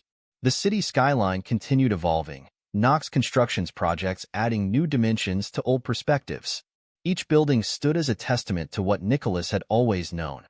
Real power isn't in knocking things down, but in building something that lasts. In the end, that was the true price of betrayal. Watching from behind bars as the future moved forward without them, shaped by the man they'd mistaken for an easy target. They'd gambled everything on the assumption that Nicholas Knox would break. Instead, he'd rebuilt himself stronger, turned their weapons into his tools, and transformed their betrayal into his triumph. It wasn't just revenge, it was reconstruction. And in Chicago's business circles, that made all the difference. This is where our story comes to an end. Share your thoughts in the comment section. Thanks for your time. If you enjoy the story, please subscribe to this channel. Click on the video you see on the screen, and I will see you there. A few days after my father's funeral, I found myself cornered in the living room by my husband, Ethan, and his mother, Margot. "Leah," Margot said, her voice cutting through the air like a blade, "you need to transfer everything your father left, $100 million and the estate, into Ethan's name. It's what's best for the family." My heart pounded as I stared at her, shocked. The words felt surreal, as if I were trapped in a nightmare. "No," I said, my voice trembling but firm. "My father left this to me, and I'm not giving it to anyone." Before I could react, Ethan's face turned red with rage. In an instant, he yanked my hair and slapped me hard across the face. The sting burned my cheek, but the betrayal cut far deeper. And it didn't end there. What happened next was even more dangerous. "Hello. My voice is steady despite the memories flooding back. My name is Leah, and I am 30 years old. This is my story, a story of betrayal, resilience, and the strength it takes to rebuild from ashes. It's not just my story, but also one of my father's love and sacrifices, which became the foundation of everything I am today. 5 years ago, life seemed simpler. I lived with my husband, Ethan, and his mother, Margot, in a modest house on the outskirts of Brookhaven. At first glance, it might have appeared like an ideal family setup, but beneath the surface, there was a price to pay, one that only I truly understood. You see, my presence in their home wasn't based on love or unity, but on silent sacrifices. My father, Samuel, was the one who bore the weight of our household expenses. Month after month, he sent money to ensure everything ran smoothly. Never once did he complain, but I could see the toll it took on him, how he skipped small luxuries and worked tirelessly to support me, his only daughter. Margot, an authoritative and calculating woman, ensured her dominance was never questioned. "Leah, it's for the family," she would say whenever I protested. "Your father can afford it, so why not keep things comfortable for everyone?" Her words, veiled in condescension, left no room for disagreement. Ethan, my husband, rarely intervened. His silence felt like a betrayal, too, his indifference a sharp contrast to the promises we once exchanged. Despite the suffocating environment, I stayed. I clung to the hope that things would improve, that love would outweigh the financial strings tethering me to this family. But as the years passed, my relationship with Ethan felt increasingly transactional, and my father's quiet sacrifices began to weigh on my conscience. Then came the day that changed everything. One morning, as I prepared breakfast, my phone rang. It was a call I never expected, a call that would alter the course of my life forever. "I'm so sorry, Leah," the voice on the other end said. Your father, he passed away this morning. A sudden heart attack. The world stopped spinning. My father, my protector and anchor, was gone. I felt my knees buckle, the weight of grief too heavy to bear. For days, I moved like a ghost, my mind consumed with memories of him. He had always been there for me, and now, in the most profound way, he was gone. The days following my father's death were an unbearable haze of grief and numbness. It felt as though the world had lost its color, leaving me in muted, endless gray. Amid the mourning, I received a call from my father's lawyer, Mr. Grant, who asked to meet me regarding my father's will. I wasn't ready to confront the legalities of his passing, but I knew I couldn't avoid it forever. Sitting across from Mr. Grant in his quiet, book-lined office, I listened in disbelief as he explained the contents of my father's final wishes. "Leah, your father left you his entire estate," he said, sliding a stack of neatly organized papers toward me. "This includes a sum of $100 million and his property in Brookhaven." My breath caught. Brookhaven's estate wasn't just any property. It was a sprawling mansion nestled in one of the city's most prestigious neighborhoods. I had known my father was successful, but the magnitude of his wealth was overwhelming. "He wanted to ensure your future was secure," Mr. Grant continued. "He was very clear that this inheritance is solely for you." I nodded, barely able to comprehend the weight of his words. This wasn't just wealth. It was a symbol of my father's love and sacrifices. Though the money was significant, it didn't fill the gaping void left by his absence.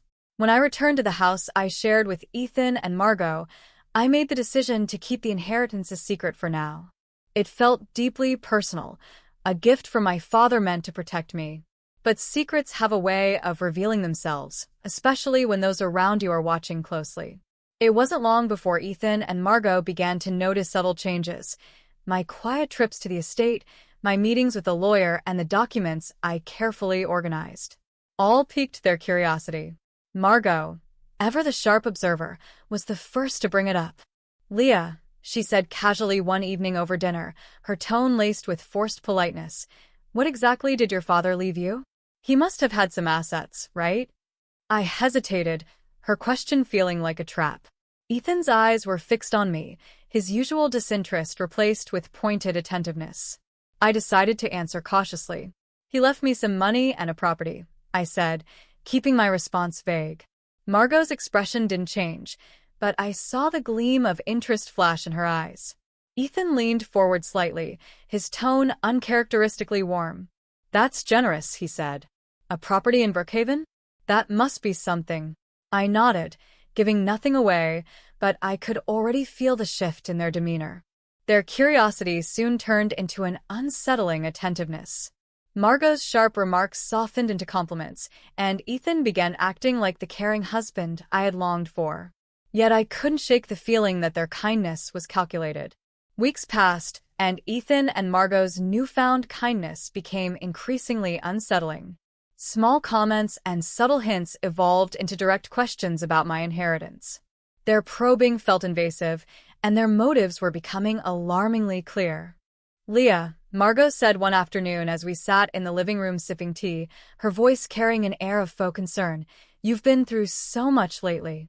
Your father would want you to use his legacy wisely, for the benefit of the family." Ethan, seated beside me, placed a hand on my shoulder in a gesture that felt more possessive than comforting. "Exactly," he chimed in. "We're a team, Leah. We can help you manage everything. You don't have to handle this burden alone." The word burden struck me. My father's inheritance wasn't a burden. It was a gift meant to secure my independence. Their insistence that it was something to be managed by them only deepened my suspicions. The pretense of their concern couldn't last forever. One evening, as I was organizing some paperwork in the living room, Margot and Ethan entered with uncharacteristically serious expressions. Gone was the veneer of kindness. They were done pretending. "Leah," Margot began, her tone commanding, "it's time we talked about what's best for this family. You need to transfer the estate and the money to Ethan's name. It's the logical thing to do." I froze, the weight of her demand sinking in. "What?" I said, my voice barely above a whisper. Ethan stepped forward, his expression cold and resolute. You heard her. You're part of this family, Leah. What's yours should be ours. Transfer everything. I took a step back, my heart pounding. No, I said, summoning every ounce of courage I had. My father left this for me. It's his legacy, and I won't let you take it. Ethan's jaw clenched, his temper flaring. Margot crossed her arms, her eyes narrowed. Don't be foolish, Leah, she snapped. We've done everything for you. It's time you repay us. Her words struck a nerve, igniting a mix of anger and fear within me. Repay you, I said, my voice trembling. Everything my father sacrificed for this family, and now you want to take his legacy too? No, I won't do it. Ethan's face contorted with rage. In a flash, he lunged toward me, grabbing my arm with such force that it left me breathless. You think you can just say no, he snarled, his grip tightening painfully.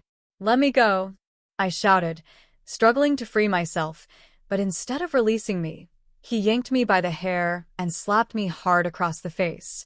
The impact sent me stumbling backward. You will transfer everything to me, he yelled, his voice echoing through the room. You owe this family, Leah. We've done everything for you. Margot watched from the side, her arms crossed, her expression cold and unfeeling.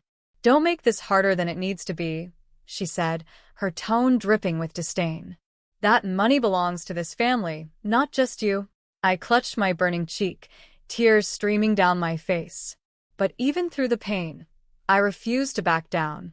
No, I said, my voice breaking but firm. You can threaten me all you want, but I will never give you what my father left me. Ethan's fury reached a boiling point. Fine, he spat. If you won't do this willingly, then you're no longer welcome here. Pack your things and get out. I'm done with you. Margot smirked, clearly satisfied with the outcome. Don't expect any sympathy, Leah. You brought this on yourself. Tears blurred my vision as I stumbled toward my room.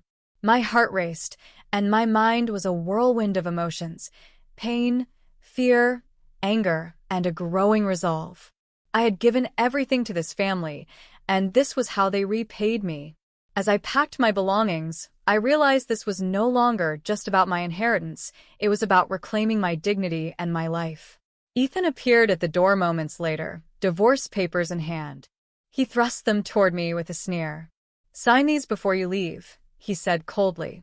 You're nothing without this family. Good luck surviving on your own. I snatched the papers from him, refusing to let him see my tears. I don't need your luck, I said, my voice steady despite the storm inside me. And I don't need you. By the time I left the house that night, I felt a strange sense of relief mixed with devastation. My father's sprawling estate in Brookhaven became my refuge, a safe haven where I could begin to heal. But even amidst the safety of my new surroundings, the bruises on my face and the ache in my heart served as constant reminders of Ethan and Margot's cruelty. In the quiet of my new home, I realized I couldn't let them get away with what they had done. Their greed and violence had gone too far, and it was time for me to take a stand. The very next morning, I sought legal counsel. My lawyer, Andrew, listened intently as I recounted every detail, from their sudden demands for my inheritance to the physical abuse I endured when I refused. This isn't just a case of inheritance, Andrew said, his tone firm. It's about abuse, coercion, and manipulation. We have enough here to build a strong case. He advised me to document everything, the bruises, the threats, and even the text messages Ethan and Margot had sent in their attempts to intimidate me. I also filed for a restraining order against both of them, ensuring they couldn't come near me or my property. Knowing I had the law on my side gave me a sense of empowerment I hadn't felt in years. However, Ethan and Margot didn't back down easily. They tried to intimidate me through mutual acquaintances and even attempted to enter my property one night. But the restraining order was already in place, and when they showed up uninvited, I called the police. Watching them be escorted off the premises was a small but satisfying victory. The legal battle began soon after when Ethan contested my father's will, claiming that as my husband, he was entitled to a portion of the inheritance. His argument was weak, built on lies and entitlement, and Andrew dismantled it piece by piece in court. Margot, ever the manipulative figure, tried to sway the proceedings, but her arrogance became her downfall. During the trial, the evidence of their abuse became the turning point. Photographs of my bruised face, witnesses who had overheard their threats, and text messages demanding the inheritance painted a damning picture of their greed and malice. The courtroom was silent as the judge delivered the verdict. Based on the evidence presented, it is clear that the inheritance left by Leah's father was intended solely for her, the judge declared. Furthermore, the actions of Ethan and Margot demonstrate coercion, abuse, and harassment, for which they must be held accountable. A wave of relief washed over me as the judge ruled in my favor, upholding my right to the full inheritance and the estate. But that wasn't all. Punitive damages were awarded for the abuse and emotional trauma I had endured. Ethan and Margot would face the consequences of their cruelty. Ethan was charged with domestic abuse and sentenced to community service, along with mandatory anger management classes. His attempts to manipulate the legal process had backfired spectacularly. Margot, on the other hand, was fined heavily for harassment and ordered to stay away from me permanently. Their smug arrogance had finally been stripped away, and justice had been served.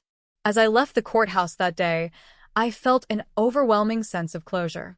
The bruises they left, both physical and emotional, would take time to heal, but I could finally begin to rebuild my life without their shadow looming over me. The peace of my father's estate became a sanctuary where I could focus on the future. But as I walked through the grand halls and sprawling gardens, I realized this wasn't just a place to heal. It was an opportunity to honor my father's memory in a meaningful way. My father had always spoken about giving back to the community, and I wanted to continue his legacy of generosity. After weeks of reflection and planning, I decided to transform the estate into a shelter for women who had endured domestic abuse.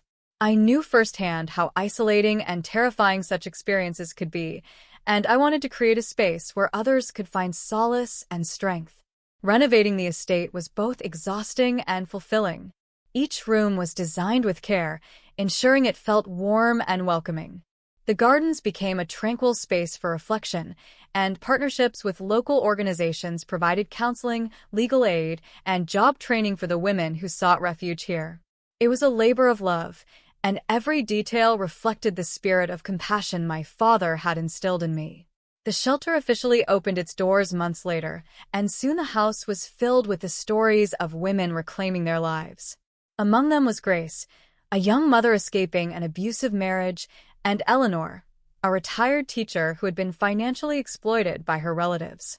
Their courage and resilience inspired me, reminding me of my own journey. One evening, as I walked through the gardens, a familiar voice called out to me. "Leah," it said softly. Turning, I saw Daniel, my childhood friend, standing with a warm smile. "Daniel," I said, surprised but happy. "What brings you here?" "I heard about what you're doing here," he said, gesturing to the estate. "I wanted to see it for myself and to see you." We spent hours catching up, reminiscing about our childhood, and sharing stories of the challenges we had faced as adults. Daniel's kindness and sincerity were a stark contrast to the chaos I had endured with Ethan and Margot. His presence brought a sense of calm I hadn't felt in years. As the weeks passed, Daniel became a steady presence at the estate.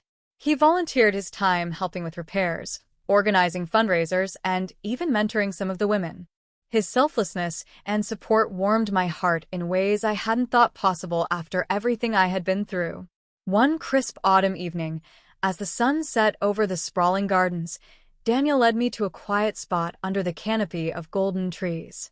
His voice was steady, but tinged with nervousness. "Leah, what you've built here is extraordinary," he began, his gaze locking with mine. "You've inspired me in ways I can't even describe. I've always cared for you, and I want to be part of this life you're creating. Will you marry me?" Tears welled up in my eyes, this time not from pain, but from the overwhelming joy of finding someone who truly valued and respected me.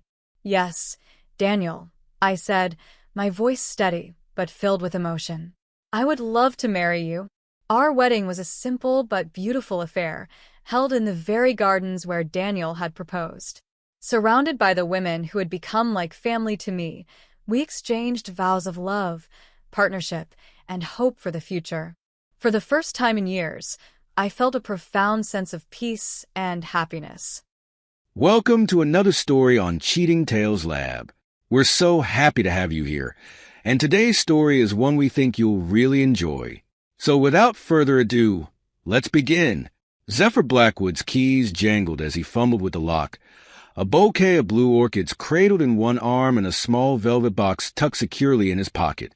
The house was unnaturally quiet as he stepped inside, the silence pressing against his ears like a physical force. "Lyra," he called out, his voice echoing through the empty rooms. No answer. Something was off. Zephyr's eyes darted around, taking in the subtle signs of disturbance. A photo frame lay face down on the side table, its usual place marred by its absence. As he moved further into the house, the wrongness intensified. In the kitchen, Lyra's favorite mug lay shattered on the floor, its pieces scattered like fallen stars. Her purse sat abandoned on the counter, its contents undisturbed. The orchids suddenly felt heavy in his hands, their delicate petals a mockery of the celebration he'd anticipated. Zephyr's heart raced as he made his way to the living room. Lyra's phone rested on the coffee table, its screen a web of cracks. He picked it up gingerly, as if it might bite him. The cracks spread outward from the center, like the tendrils of a sinister conspiracy reaching into his life. With trembling fingers, he pulled out his own phone and dialed Iris Zhao's number. Lyra's best friend picked up on the third ring, her voice pitched oddly high. "Hello? Zephyr? Iris, have you seen Lyra? She's not home, and things look strange." There was a pause, too long to be natural. "And no, I haven't seen her. Is everything okay?" Zephyr's suspicion grew with each stuttered word. Iris was hiding something, her usual poise crumbling under the weight of whatever secret she was keeping. "Are you sure? You haven't heard from her at all?" "I'm sorry, Zephyr. I really don't know where she is." The words tumbled out too quickly, each one another brick in the wall of deception. After hanging up, Zephyr found himself in their bedroom, drawn there by some instinct he couldn't name. His eyes fell on Lyra's jewelry box, an ornate wooden thing they bought on their honeymoon. Something niggled at the back of his mind. He opened it, fingers tracing the familiar contours. Then he paused. Was that a seam where there shouldn't be one? Pressing gently, he felt a click, and a false bottom sprang open. Inside lay a burner phone, its cheap plastic a stark contrast to Lyra's elegant jewelry. Zephyr's hand shook as he turned it on.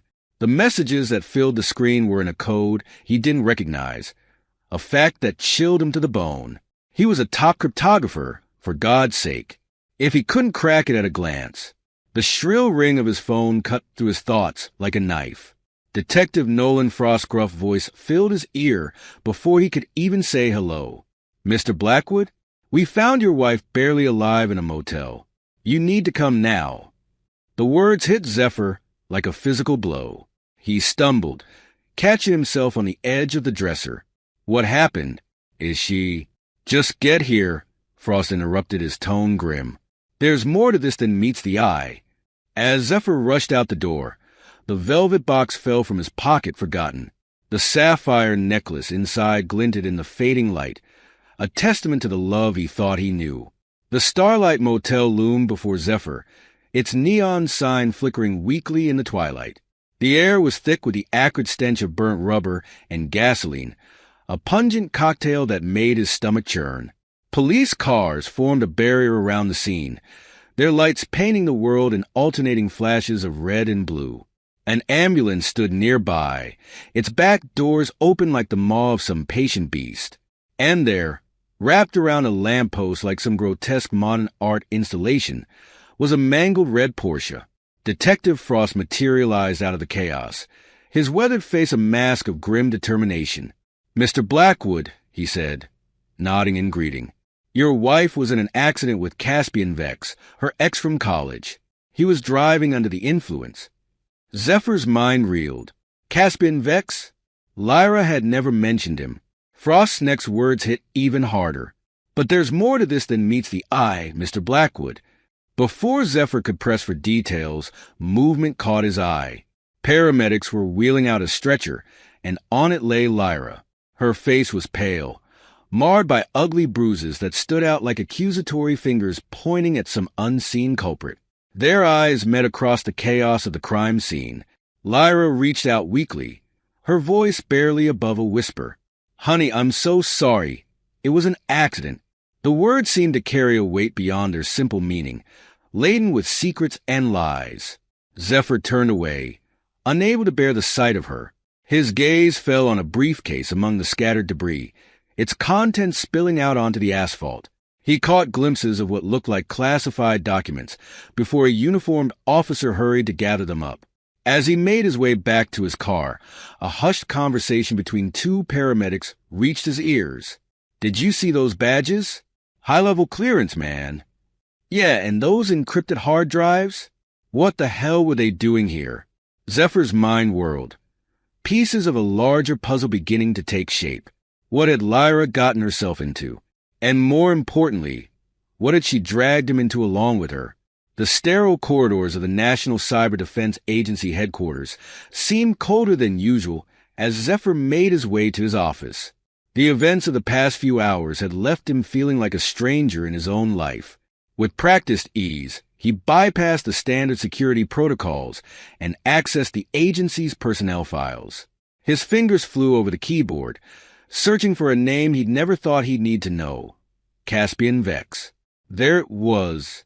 Hired 3 months ago as a cybersecurity consultant. Zephyr's eyes narrowed. It was a vague title, the kind used when someone needed access but didn't want to draw attention. Red flags unfurled in his mind, each one a warning he'd failed to heed. Burning the midnight oil? Zephyr nearly jumped out of his skin. Raven Coe stood in the doorway, her sharp eyes taking in his disheveled appearance and the classified files on his screen. "Raven, He hesitated, weighing his options. Then, making a decision, he gestured for her to come in. "I need your help, but this stays between us." In a secure room, away from prying eyes and ears, Zephyr laid out the situation. Raven listened, her brilliant mind already connecting dots he hadn't even seen. "We need to look at the access logs," she said, her fingers dancing across a keyboard. "If what you're saying is true, there should be a pattern." Hours passed in a blur of code and caffeine. As the first rays of dawn crept through the windows, they had their answer. A series of minor but strategic security breaches over the past 6 months, all traced back to Zephyr's credentials. But the timestamps. "I wasn't even in the building for some of these," Zephyr muttered. Raven's voice was grim. "Someone's been using your access and doing a damn good job of covering their tracks." They dug deeper, following digital breadcrumbs through the labyrinth of the agency's systems. And then they found it. Fragmented connections between Caspian Vex and chatter about a group known as the Cypher Syndicate on the dark web. "I've heard whispers about them," Raven said, her face illuminated by the glow of the screen. "They're planning something big, a cyber attack that could cripple entire nations." The implications hit Zephyr like a physical blow. Lyra had been using their marriage as a cover, feeding classified information to the Cypher Syndicate through Caspian. But why?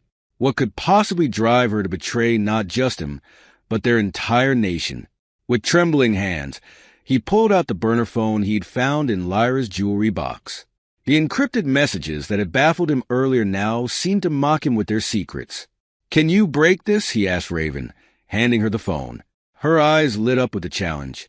"Give me an hour." 53 minutes later, Raven's triumphant cry broke the tense silence. "I'm in." Zephyr leaned over her shoulder, his heart pounding. As the decrypted messages filled the screen, he felt the last remnants of his world crumble around him. Lyra wasn't just having an affair or stealing information. She was a deep-cover operative for the Cypher Syndicate, planted years ago to infiltrate the agency through him. Their entire relationship, their marriage, their life together, It had all been a lie.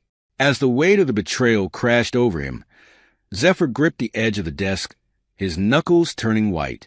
He'd thought he was living a love story. Instead, he'd been an unwitting pawn in a game of international espionage. And now, it was time to change the rules.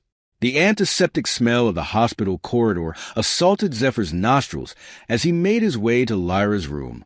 A manila envelope containing divorce papers was tucked under his arm, its weight a constant reminder of the betrayal that had shattered his world. Room 307. Zephyr paused at the door, steeling himself for what lay ahead. He pushed it open, the hinges squeaking softly as if protesting the intrusion. The sterile whiteness of the hospital room was a stark contrast to the warmth their home once held. Lyra lay in the bed, looking small and vulnerable in her hospital gown. Her eyes widened as she saw him, a mix of emotions flashing across her face. Relief, fear, and something else Zephyr couldn't quite place. "Zephyr," she began, her voice cracking. "I can explain." He cut her off with a raised hand, his face an impassive mask. Without a word, he placed a manila envelope on her bedside table. The soft thud it made seemed to echo in the silence of the room. Lyra's eyes darted to the envelope, then back to Zephyr. Understanding dawned on her face, followed quickly by panic. "Please, just let me." The door opened again, cutting off her plea. Caspian Vex sauntered in, his arm in a sling and a nasty gash running across his forehead. The smug grin on his face faltered slightly as he registered Zephyr's presence. Well, Caspian drawled, recovering quickly. "If it isn't the man of the hour." Zephyr's jaw clenched, his hands balling into fists at his sides. The tension in the room was palpable, thick enough to cut with a knife. Caspian's next words hit like a sledgehammer. "I suppose introductions are in order. Zephyr Blackwood. Meet Lyra's handler in the Cypher Syndicate." "Oh, wait, that's me." Lyra's sharp intake of breath was the only sound in the room. Zephyr's mind raced, processing this new information. He'd suspected, of course, but hearing it confirmed so brazenly. "What do you want?" Zephyr managed to grit out, his voice low and dangerous. Caspian's smirk widened. "Straight to business. I like that." He lowered himself into a chair, wincing slightly as the movement jostled his injured arm. "We want your cooperation, Zephyr. Your expertise, your access. In return, we don't expose certain indiscretions from your past." Zephyr's blood ran cold. How could they possibly know about... "That's right," Caspian continued, clearly enjoying himself. "Lyra here discovered a rather interesting ethical breach from your early days at the agency. Wouldn't want that getting out, would we?" Zephyr's face remained impassive, but his mind was working overtime. He needed time, needed to think. I need some time to consider this," he said, allowing a hint of vulnerability to creep into his voice. Caspian nodded, seemingly satisfied. "Take all the time you need. We'll be in touch." As Zephyr turned to leave, his hand brushed against the get-well card in his pocket. In one smooth motion, he placed it on Lyra's bedside table, right next to the divorce papers. The high-tech listening device hidden within would pick up every word spoken in this room. With a final, inscrutable look at Lyra, Zephyr walked out, the first step of his counter-strategy set in motion. The game was on, and he intended to win. Artemis Steele's office was a fortress within a fortress. Zephyr had been here countless times before, but never like this. Never with the weight of betrayal and conspiracy hanging over his head.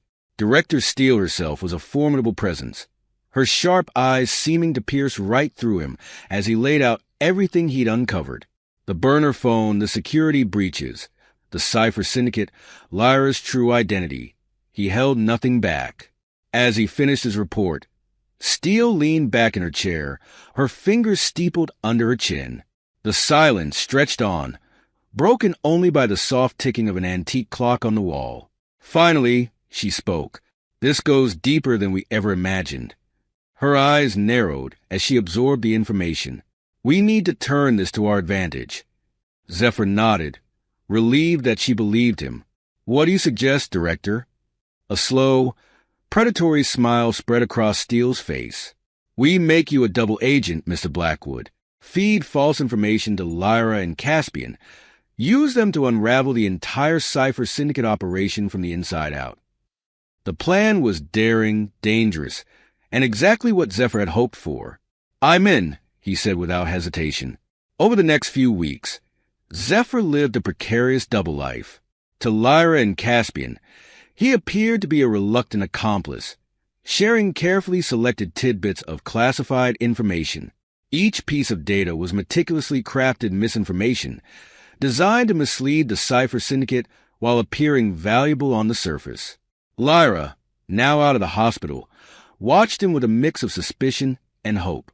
Zephyr played his part to perfection, allowing just enough reluctance and resentment to show through to make his cooperation believable. Caspian, for his part, seemed to revel in his perceived victory. His smug grins and condescending pats on the back made Zephyr's skin crawl, but he endured it all for the sake of the mission. One night, as Zephyr sat in his darkened living room, monitoring the feed from the listening device he'd planted in Lyra's hospital room, he overheard a conversation that chilled him to the bone. Everything's going according to plan. Lyra's voice came through, tinny but clear. Zephyr's cooperating, just like you said he would. Good, a gruff male voice replied. Zephyr's breath caught in his throat as he recognized it. Detective Nolan Frost. Keep him in line. We can't afford any slip-ups this close to the endgame. Zephyr's mind reeled. Detective Frost, the man in charge of investigating the motel incident, was on the Cypher Syndicate's payroll. The conspiracy ran deeper than he had ever imagined. As the days wore on, the toll of his deception began to show. Dark circles appeared under his eyes. His movements became jittery and unpredictable. Raven, ever observant, couldn't help but notice. Zephyr, she said one day, cornering him in a secure room at the NCDA. What's going on with you? And don't tell me it's nothing. I know you better than that. For a moment, Zephyr considered brushing her off, but the concern in her eyes, the genuine worry in her voice, broke through his defenses. In a moment of vulnerability, he found himself confiding in her about the emotional turmoil he was experiencing. I feel like I'm losing myself, he admitted, his voice barely above a whisper. Every lie, every piece of false information I feed them, it's like I'm chipping away at who I am. Raven listened silently, her presence a comforting anchor in the storm of his emotions. When he finished, she placed a hand on his shoulder, her touch grounding him. You're not losing yourself, she said firmly. You're fighting for what's right, even when it's hard. That's who you are, Zephyr. Don't ever forget that. Her words, simple yet powerful, gave Zephyr the strength to continue. As he navigated this treacherous path, Raven's support became his lifeline, a reminder of why he was fighting in the first place. The abandoned subway station loomed before Zephyr, its entrance a gaping maw in the side of a decrepit building. Graffiti covered every available surface, and the air was thick with the musty smell of decay and neglect. Zephyr adjusted his glasses, ensuring the hidden camera was in place. The live stream to the secure NCDA server was already running, capturing every detail of this clandestine meeting with the Cypher Syndicate leaders. As he descended into the bowels of the station, the dank atmosphere closed in around him. Flickering lights cast eerie shadows on the walls, and the sound of dripping water echoed ominously in the distance. The Syndicate members were already gathered, their faces partially obscured by the poor lighting. Zephyr recognized Caspian and Lyra among them, along with a few others he'd seen in surveillance photos. As the meeting progressed, Zephyr's blood ran cold. The Syndicate's ultimate plan was far more ambitious and devastating than anyone had anticipated. They intended to crash the global financial market using stolen algorithms, creating worldwide economic chaos on an unprecedented scale. Zephyr kept his face impassive as he absorbed this information, but inside, his mind was racing. The implications were staggering. Millions of lives would be affected, entire nations brought to their knees. He knew then that the stakes of his mission had just been raised exponentially. In the days that followed, Lyra made several attempts to rekindle their relationship. Her touches, once a source of comfort and joy, now felt like poison on Zephyr's skin. Her words of love and regret rang hollow in his ears. "I never meant to hurt you," she whispered one night, her hand on his arm. "You have to believe me, Zephyr. Everything I've done, it was for a greater cause." Zephyr played along, forcing himself to respond with just the right mix of hesitation and lingering affection. All the while, he documented every interaction, building a case that would eventually bring the entire syndicate crashing down. Caspian, meanwhile, grew increasingly paranoid. Zephyr often caught him watching with narrowed eyes, as if trying to peer into his very thoughts.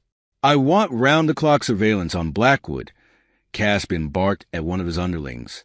"If he so much as sneezes, I want to know about it." This new level of scrutiny complicated Zephyr's covert activities. Communication with Director Steele and Raven became a dangerous game of cat and mouse. He found himself employing ever more creative methods to pass along crucial information without detection. Late one night, as Zephyr was in the middle of transmitting a particularly sensitive piece of intel to Director Steele, disaster nearly struck. The door to his office began to open, the handle turning agonizingly slowly. Zephyr's heart pounded in his chest as he scrambled to hide the evidence of his true allegiance. Just as the door swung open, revealing one of Caspian's men, Raven's voice came through on the intercom. "Zephyr, I need you in the lab right away. We've got a situation with the firewall." The syndicate member hesitated, then grudgingly allowed Zephyr to leave. As he hurried down the corridor, Zephyr sent a silent thank you to Raven for her perfectly timed intervention. Later, as he pored over some of the syndicate's encrypted communications, Zephyr made a chilling discovery. Hidden within the complex codes and ciphers was evidence suggesting that the Cipher Syndicate had infiltrated the highest levels of government. But it was the next revelation that truly shook him to his core. As he dug deeper, following a trail of digital breadcrumbs, he uncovered something that made his blood run cold. The evidence pointed to a mole within the upper echelons of the NCDA itself. Zephyr sat back in his chair, his mind reeling from the implications. The enemy wasn't just out there. It was here, within the very walls he'd sworn to protect. As he stared at the damning evidence on his screen, one thought echoed through his mind. Who could he trust now? The air in the NCDA's secure conference room crackled with tension. Zephyr Blackwood stood at the head of the table, his eyes hard as flint as he surveyed the small group of trusted operatives before him. Director Artemis Steele sat to his right, her face an impassive mask that betrayed nothing of the high-stakes game they were about to play. "Ladies and gentlemen," Zephyr began, his voice low and steady, "what I'm about to propose is not only dangerous but technically illegal. If anyone wants to leave now, there will be no repercussions." No one moved. Zephyr nodded, a grim smile tugging at the corners of his mouth. "Good. Let's begin." Over the next hour, Zephyr laid out the bones of an elaborate sting operation. The centerpiece? A fictitious quantum encryption server that would supposedly house the world's most sensitive financial data. "We're going to create a honeypot so sweet the Cipher Syndicate won't be able to resist," Zephyr explained, his fingers dancing across a holographic display as he spoke. "This server will be our bait, our trap, and our key to bringing down the entire operation." Director Steele leaned forward, her sharp eyes narrowing as she absorbed the details. "And how do you propose we leak this information without arousing suspicion?" Zephyr's smile was cold. "Through me. I'll feed the information to Lyra and Caspian, bit by tantalizing bit. They think they have me under their thumb. It's time we use that to our advantage." As the meeting progressed, the plan took shape. Carefully controlled leaks, strategically placed vulnerabilities, all designed to draw the Cipher Syndicate into a trap of the NCDA's making. Over the next few weeks, Zephyr became a master of misdirection. Every conversation with Lyra, every clandestine meeting with Caspian, became an opportunity to drop hints about the quantum encryption server. I overheard something interesting today, Zephyr would say, his voice carefully modulated to sound both nervous and excited. A new server, supposed to be unhackable. It's got everyone at the agency on edge. He watched as the bait was taken. Hook, line, and sinker. The Cypher Syndicate mobilized their most skilled hackers, pouring resources into cracking what they believed to be the ultimate prize. Zephyr stood in the shadows of the NCDA's main server room, watching as technicians scurried about, setting up the elaborate ruse. Fake servers hummed, their blinking lights a testament to the agency's attention to detail. Everything had to be perfect. The slightest inconsistency could blow the entire operation. As he observed the controlled chaos, a familiar voice cut through the noise. Zephyr. He turned to see Lyra approaching, Caspian close behind. Their faces were masks of determination and barely concealed greed. "We need access to the server room," Lyra said, her voice low and urgent. "The quantum encryption server. You're going to get us in." Zephyr felt a chill run down his spine. This was it, the endgame. He nodded slowly, playing the part of the reluctant accomplice to perfection. "All right," he said, his voice barely above a whisper. "But after this, we're done. I want out." Caspian's laugh was cold and mirthless. "Oh, Zephyr, you're in this for the long haul now. There's no getting out." As Zephyr led them towards the heart of the trap, he couldn't shake a nagging feeling of unease. Something was off. The Syndicate's movement seemed too precise, too well-informed. It was as if they knew exactly where to step to avoid the NCDA's carefully laid snares. A chilling realization struck him like a physical blow. There was a mole on his team. Someone privy to the details of the sting operation was feeding information to the Syndicate. As he punched in the access code to the server room, Zephyr's mind raced. The trap was sprung, but who was really caught in its jaws?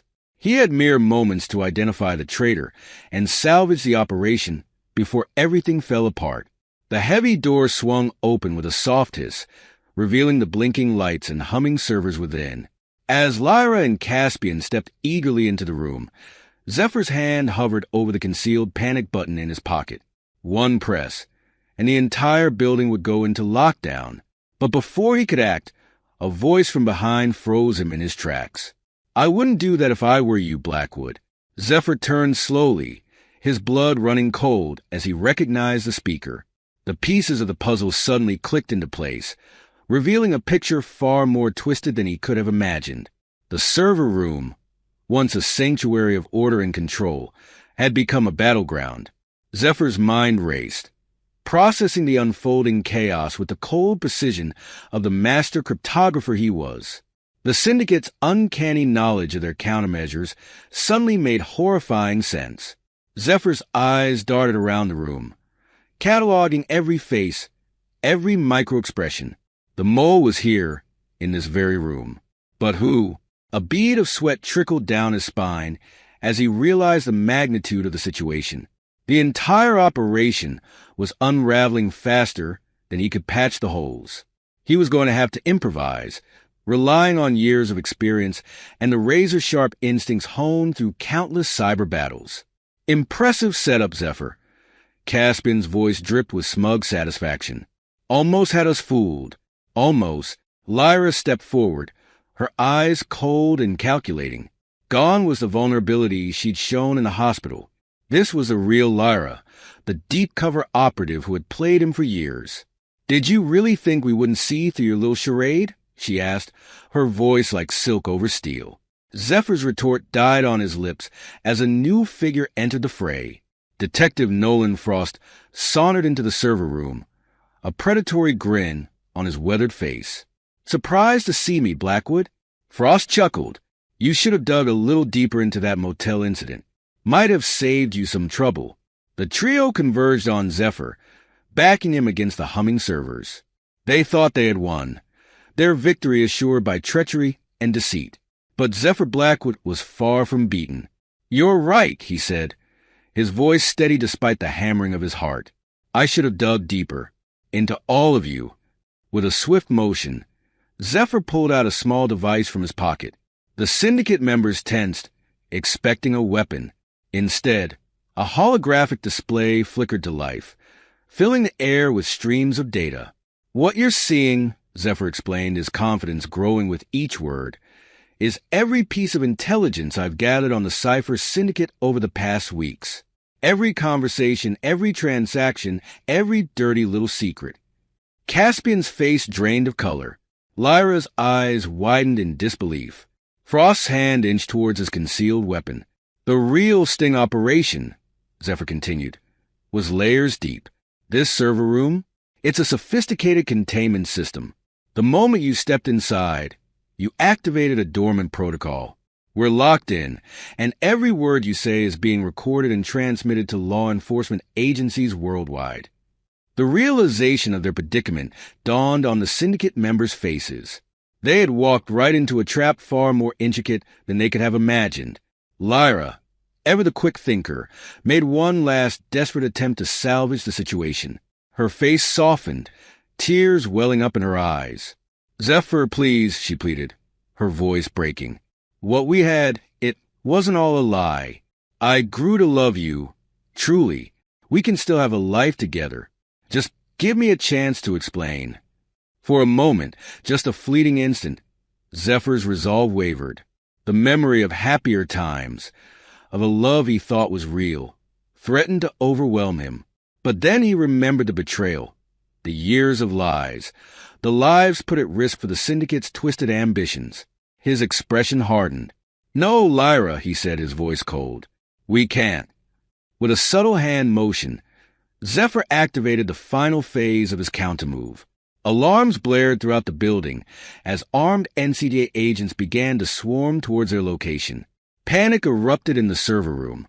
Caspian lunged for the door, only to find it sealed shut. Frost drew his weapon, his eyes darting wildly for an escape route. Lyra stood frozen, the full weight of her actions finally crashing down upon her. In the chaos, the three managed to slip past Zephyr, making a break for the emergency stairwell. They disappeared through the door, just as the first NCDA agents rounded the corner. Zephyr gave chase, his intimate knowledge of the building's layout guiding his pursuit. The hunt was on, and he was determined to see it through to the bitter end. Rain lashed against the windows of the NCDA headquarters as Zephyr tore through the labyrinthine corridors. His footsteps echoed off the sterile walls, mingling with the distant shouts of agents and the wail of alarms. He could hear them ahead, Lyra, Caspian, and Frost, their desperation palpable in the frantic pounding of their feet. But Zephyr had the home field advantage. He'd walked these halls countless times, knew every shortcut and hidden passage. As they approached a T-junction, Zephyr cut left, taking a maintenance corridor that would bring him out ahead of the fleeing trio. He burst through a door just as they rounded the corner, nearly colliding with Caspian. The look of shock on their faces was almost comical. Almost. "End of the line," Zephyr panted, blocking their path. Frost raised his weapon, but Lyra pushed his arm down. "No, there's still a way out." The roof. They turned and ran, leaving Zephyr to give chase once more. Up they went, flight after flight of stairs, the storm growing louder with each floor they climbed. Finally, they burst onto the roof. The rain came down in sheets, drenching them instantly. Lightning split the sky, illuminating the scene in stark, electric blue. Lyra spun to face Zephyr, her hair plastered to her face, her eyes wild. "Zephyr, please," she shouted over the howling wind. "You have to listen to me. I'm pregnant. It's yours." The words hit Zephyr like a physical blow. He faltered, his mind reeling. Could it be true? After everything? Could there be an innocent life caught in the crossfire of their deception? Caspian seized a moment of distraction. "Enough of this shit," he snarled, pulling out a small remote. With the press of a button, the whir of rotors cut through the storm. A helicopter rose into view, hovering at the edge of the roof. Their escape route. "It's over, Zephyr," Frost called out, already moving towards a chopper. "You lost. Accept it." But Zephyr wasn't done. Not by a long shot. As Lyra and Caspian made for the helicopter, Zephyr reached into his pocket and activated a device of his own. To anyone watching, it would have looked like he was simply letting them go. They didn't know that every word spoken in that helicopter would be broadcast to law enforcement agencies worldwide. Their escape vehicle had become a flying confession booth. Zephyr stood in the rain, watching as the helicopter lifted off into the stormy night. Water streamed down his face, indistinguishable from the tears he refused to acknowledge. A hand on his shoulder startled him.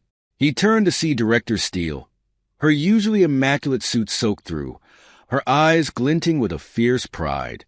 "It's done," Zephyr said, his voice barely audible over the fading sound of rotors. "They thought they could use me, betray me, and walk away. But they underestimated what I'm capable of. This is the price of their deceit." Steele nodded, understanding the weight of his words. "Come on," she said gently. "Let's get you inside. There's still work to be done." As they turned to leave the roof, Zephyr cast one last look at the storm-tossed sky. The helicopter was gone, swallowed by the night. But he knew this wasn't the end. It was just the beginning of a new chapter, one where the echoes of betrayal would resound through the digital realm, changing the landscape of cybersecurity forever. With a deep breath, Zephyr squared his shoulders and followed Steele back into the building. The storm raged on, but within him, a calm had settled. He had faced his betrayers, confronted his past, and emerged stronger. Whatever challenges lay ahead, he was ready to face them. The war against the Cypher Syndicate was far from over, but tonight, Zephyr Blackwood had struck a decisive blow, and he would not rest until the last echoes of their betrayal had been silenced. The federal courthouse loomed before Zephyr Blackwood, its imposing facade a stark reminder of the gravity of the proceedings about to unfold within. 2 months had passed since that rain-soaked confrontation on the NCDA rooftop, but the weight of those events still pressed heavily upon his shoulders. As he ascended the steps, cameras flashed and reporters shouted questions. Zephyr kept his gaze forward, his face an impassive mask. He was the star witness in the trial against the Cypher Syndicate, and the world was watching.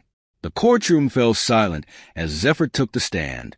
His eyes swept across the room, landing on Lyra and Caspian. They sat among the other arrested syndicate members, their prison jumpsuits a far cry from the polished personas they once projected. Lyra's gaze met his, a mixture of defiance and something else, regret perhaps? Caspian, on the other hand, glared with undisguised hatred. Over the next several days, Zephyr's testimony unfolded like a complex algorithm. He presented decrypted communications, detailed financial trails, and played the damning confessions recorded from the rig helicopter. Each piece of evidence was another nail in the syndicate's coffin, exposing the full extent of their operations. The media dubbed it the trial of the century. Zephyr's dual role as victim and hero captivated the public imagination. Despite the intense pressure and scrutiny, he remained composed, his testimony clear and unwavering. During a recess, Zephyr found himself alone in a private chamber, his mind still racing from the morning's cross-examination.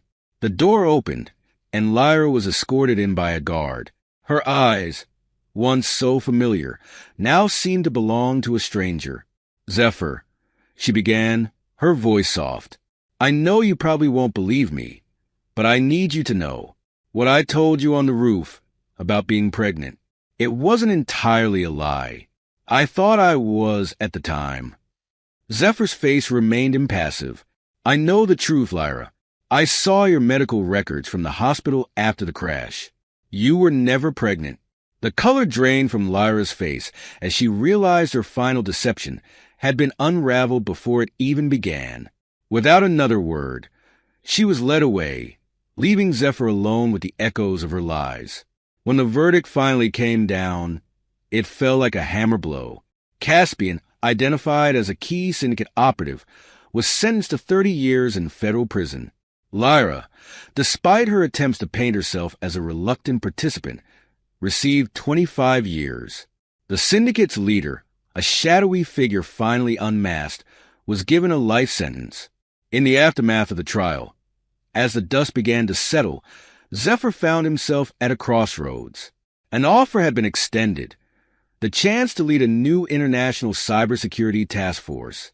It was an opportunity to be at the forefront of preventing future cyber threats, to turn his painful experience into a force for good.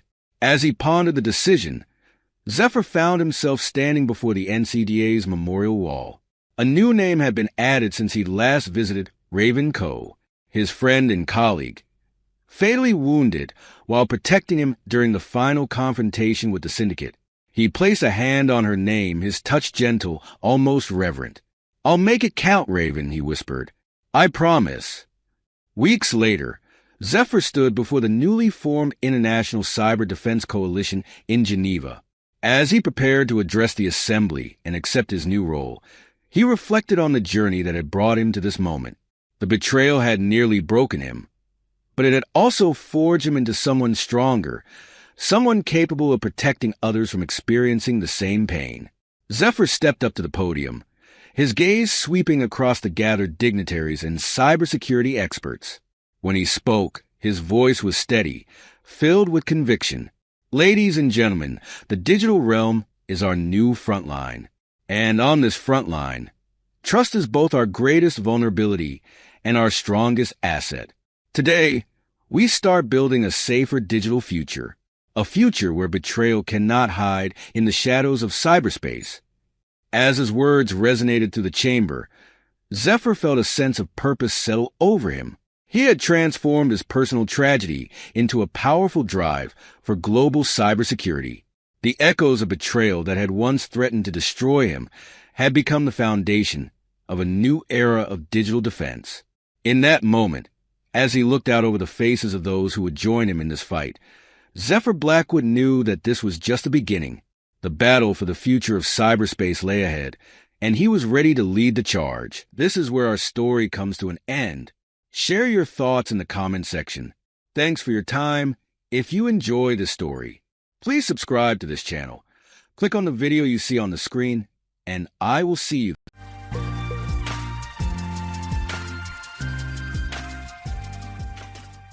Up until that day, my life felt stable, grounded in a routine built over years of dedication and commitment. I had a solid job, a family I deeply valued, and a quiet sense of pride from the hard work I'd put into building a life I thought would never fall apart. Everything felt secure, my days centered around my wife, Marcy, and our 2 sons, the world I woke up to each morning. Looking back, though, maybe that stability made me naive, convincing me that what I relied on could never change. But life, I learned, has a way of delivering shocks that can upend even the most certain expectations. This realization didn't creep up on me gradually.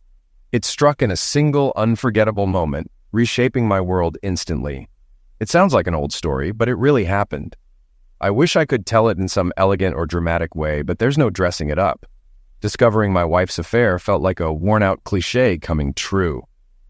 As for my job, I work in an auto parts plant, handling brakes, a necessary if thankless task. And yes, fate played its hand that night. From 4 to midnight each day, 5 days a week, I operate one of the oldest machines you've ever seen. I wear safety goggles, earplugs, steel-toed boots, and a denim apron. I hit my quota daily and, if I'm lucky, earn a year-end bonus. I have a modest, comfortable house with 3 bedrooms, a lovely wife, and 2 sons in elementary school. After 12 years of marriage, everything seemed fine. Until today. We have 5 stations where we assemble brake pads, all running on compressed air. For 8 years, we've had no issues with the equipment. Today, halfway through the shift, the compressed air system failed. The air powering the machines needs to be perfectly dry, filtered, and dehumidified by equipment that almost never fails. Almost. Tonight, the dehumidifier couldn't release the moisture it collected.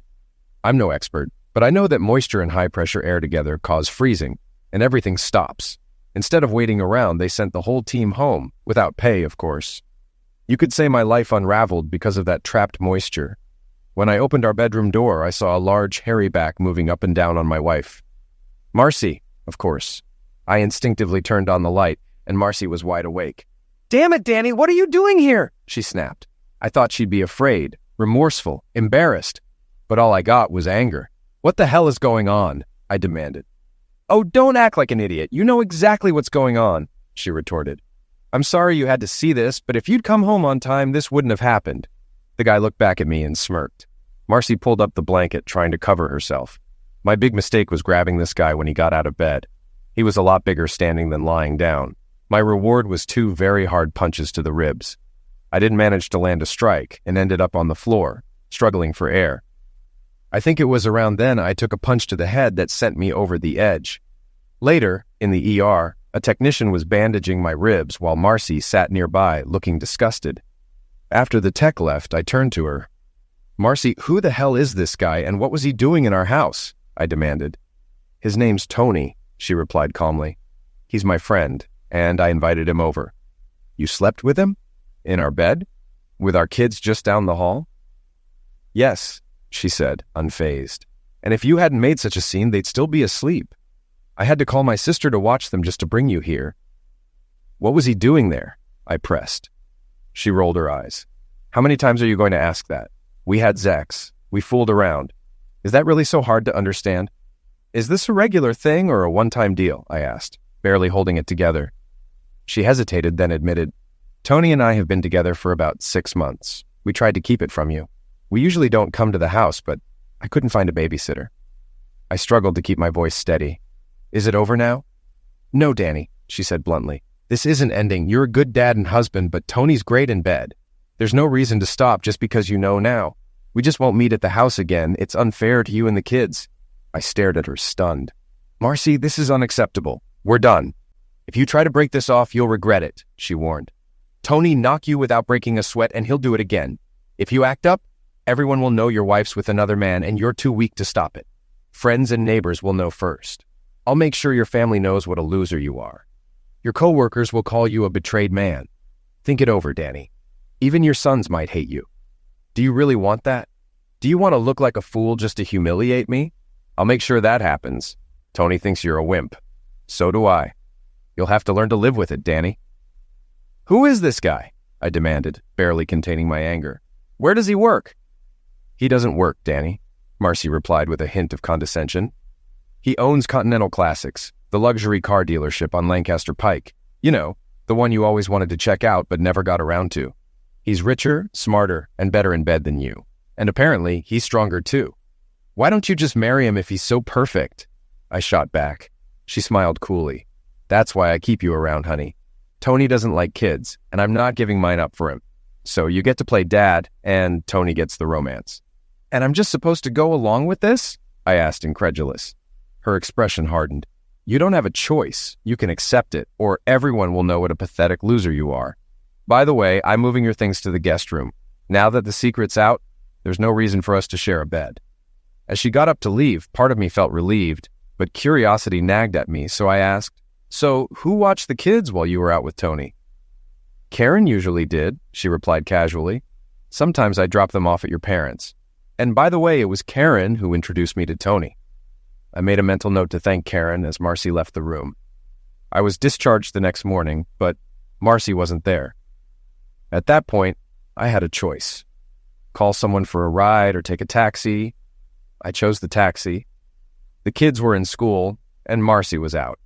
I found my clothes and personal things stacked on the guest bed. I figured Todd and Terry would have questions about all this, so I decided to let Marcy explain it to them. It took me less than an hour to settle into my new space, though my mind was racing. There was no way I'd let this end the way Marcy planned. My first move was to head to the basement and dig out my old phone recorder. It only worked with a landline, but I didn't have any other options. Marcy usually called on her cell, but it only took 20 minutes to set it up and hide it behind some paint cans. Step 1 was done. I felt lousy, but I was ready to get back to work. I took some Tylenol instead of the stronger painkillers they gave me, since I didn't want to operate the machine while medicated. Marcy had seriously misjudged the level of support I had from the guys at work. I told them everything that went down last night, and they all pitched in with ideas, some useful, some ridiculous. It felt good to know they had my back. We started our 8-hour shift, each of us brainstorming ways to set things right. By our dinner break, we were deep into planning. "All right, anyone got a solid idea?" Glenn kicked things off. "Not really, but I do have a cousin who works for that idiot," he said. "He does detailing on the cars. From what he's told me, he hates DeMarco. He could probably give us the inside scoop on the place, like business details, layout, or shifts. That'll help, Glenn. Anyone else? I looked around. Danny jumped in. I have 2 rifles and 2 pistols. I could lend you one of each. They're all unregistered, so nothing to worry about.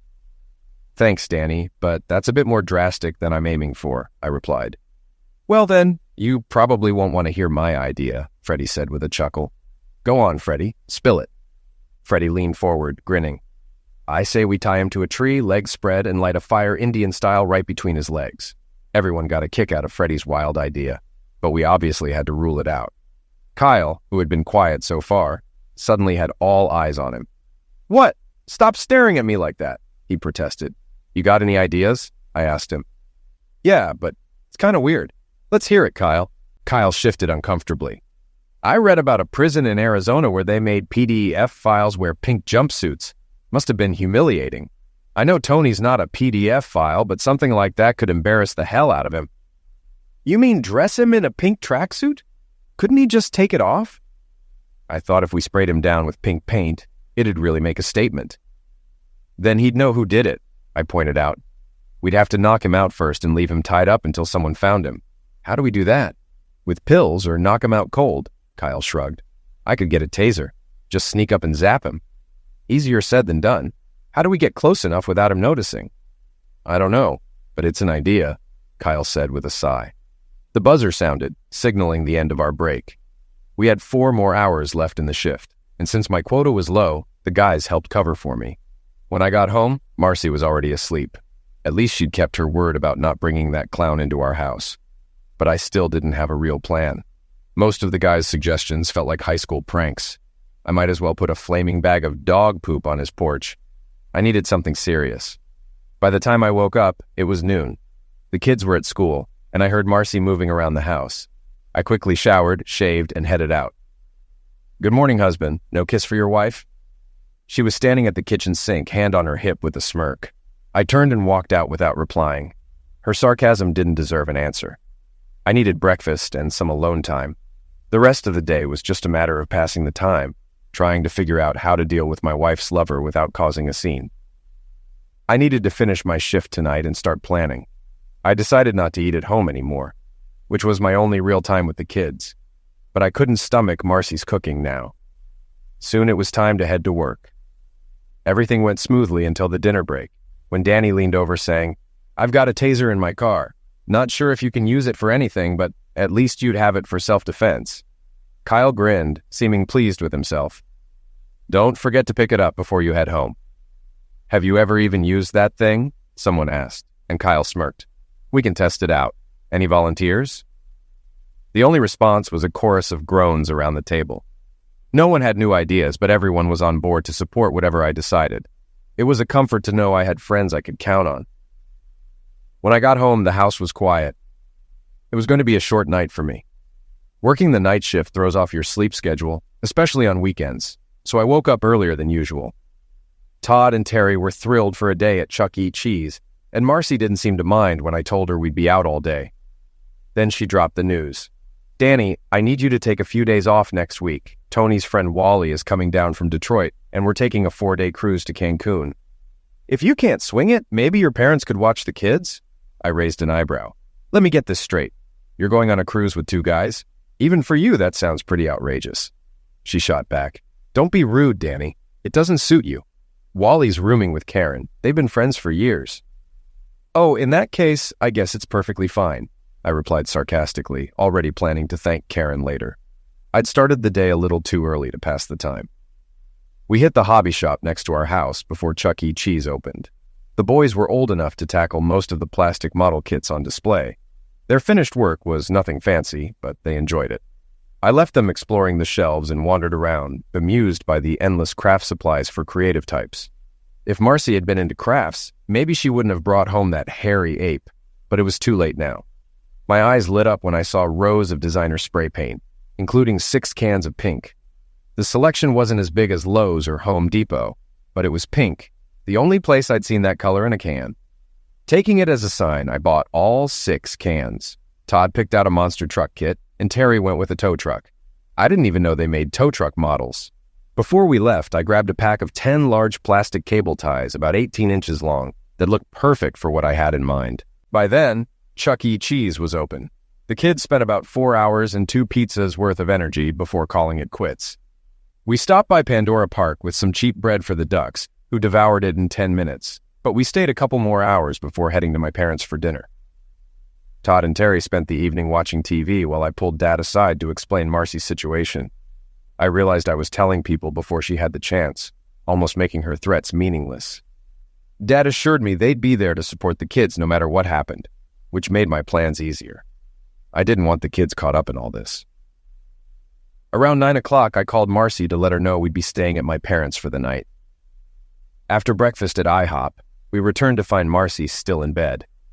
I immediately turned on the lawnmower, making sure she'd hear it as I passed the bedrooms. Todd and Terry couldn't wait to start their model kits, and though it was a beautiful day, I let them go ahead. I spent the day on yard work, edging and trimming, but progress was slow because I kept stopping to chat with neighbors. I borrowed hedge trimmers from Mike Fielding across the street. His wife, Mary, was one of the neighborhood's biggest gossips, so I told Mike there might be strange cars around because Marcy would have her male friends over. I reassured him it'd be fine unless they got drunk and loud. In that case, he should call the police. I'd have a hard time controlling things since I work nights. Larry Finley, a church board member, lent me a spark plug wrench, and I apologized for Marcy's recent wild behavior. Naturally, he wanted details, and within 10 minutes, he had more than enough gossip to last him a month. I skipped lunch and wrapped up around 4 o'clock in the afternoon. After a quick shower, I treated myself to the most expensive meal at Rosie's Cantina. I'm not sure if it was worth the price, but it was delicious. I spent the rest of the evening with my brother Dave and his family, who were already up to speed on the situation thanks to Dad. I crashed on his couch for the night. Marcy thought she could control me by threatening to humiliate me as a betrayed man. If I didn't support her affair, she'd make my life miserable.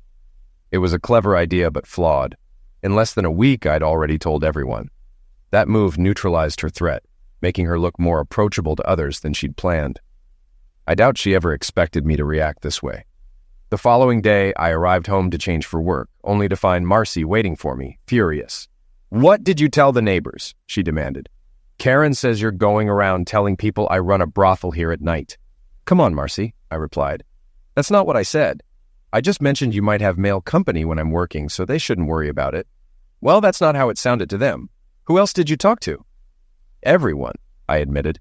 "I figured it'd be easier to reach them before you did, but don't worry. I haven't mentioned anything to your parents or sisters. You might want to get to them before rumors do." "Damn it, Danny. You're making me look like a cheater."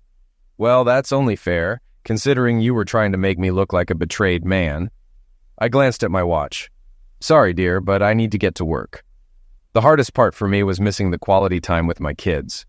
Glenn gave me the best news of the night. Continental Classics closed at 9 o'clock on Thursdays, so Tony could handle payroll alone without interruptions. Not even the cleaning staff would be there. Kyle showed me how to use the taser, though no one had yet volunteered to test it. The plan was ready. I fully expected to get caught, maybe even do some jail time, but it didn't matter. Tony DeMarco needed to be humiliated, and if I was arrested, I'd make sure every news outlet knew the full story. That kind of publicity would wreck him, or at least make him angry enough to mess up. For the next few days, I only went home to sleep, shower, and change. I never ate at home after that first day.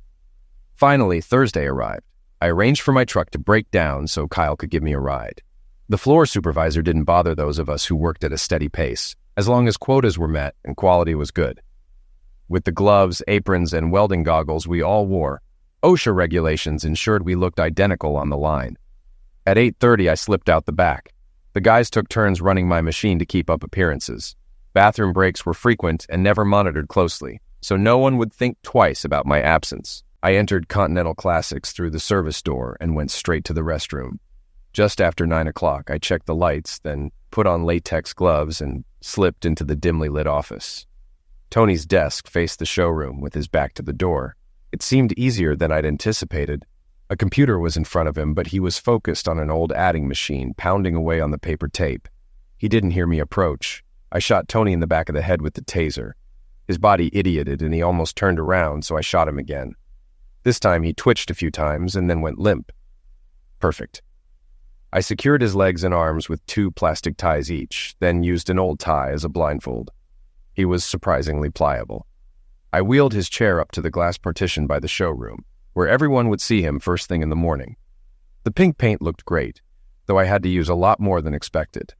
It soaked into his clothes quickly, so it took 3 coats in each spot to get the look I wanted. I barely had enough paint, but I finished it. He looked quite striking in pink. Once I was done, I packed up carefully. I'd expected him to wake up at some point, but he remained still. I'd planned to remove the blindfold before leaving. I glanced at my watch a few times, but he didn't stir. After 5 minutes, I started to worry. I tried to find his pulse, but couldn't feel it through the latex gloves. Removing a glove, I checked his pulse again, this time at his neck, like they do on TV. Nothing. I took off the blindfold and tapped his eye lightly with a pencil. No reflex. Panic started setting in. I quickly put my glove back on and wiped down everything I might have touched. I pocketed the tie and cut off all the plastic ties. The unpainted lines on his skin gave him a raccoon look. After a final scan to ensure I hadn't missed anything, I slipped out. On my way back, I tossed everything, including the taser, down a storm drain. 10 minutes later, I was back on the line, assembling brake pads, unnoticed. When the shift ended, I filled the guys in on what had happened. They'd all been complicit, so I was confident no one would speak up. Freddie was especially impressed, and none seemed fazed. Kyle drove me home, both of us taking mental note of the drop-off time. I didn't sleep long. Around 10 o'clock, Marcy stormed into my room, her face twisted with fury. "What have you done? What have you done, you little fool?" She spat, standing over me. I rolled over and looked at her, confused. "What are you talking about? Tony's dead," she said, her voice trembling with anger. "Karen called and told me they found him in his office this morning. I know you had something to do with it, and I'll make sure you pay for this." That was the second time she'd called me a fool in less than 5 minutes. It was clear I wasn't going back to sleep, so I got out of bed and headed to the bathroom. Not in a hurry to face her wrath, I took a long, hot shower, shaved, and even splashed on aftershave, if only to irritate my loving wife a bit more. When I finally stepped out, I noticed a tall man in a dark suit with close-cropped hair standing in the living room, talking quietly with Marcy. She had definitely called the police. Shaking my head, I went into the kitchen and poured myself a cup of coffee. Marcy's smug expression didn't escape me as I sat down in my usual chair, while the visitor took a seat across from me. "Mr. Mercer, I'm Detective Darnell Green," he said, his tone formal. "I'm here regarding the pass away of Anthony DeMarco last night. Your wife mentioned a recent disagreement between you two, and I'd like to ask you a few questions." "Of course, Detective," I replied, nodding. "I have no problem with that, but not here." The detective raised an eyebrow. "What do you propose?" "If we're going to talk, let's do it in your office, not my home. Is that agreeable?" I glanced at Marcy, who looked distinctly displeased. She'd clearly expected to be part of this discussion. "Your car or mine, Mr. Mercer?" "I have an errand to run first, so I'll meet you there. Which office?" "Second floor in the back, room 206.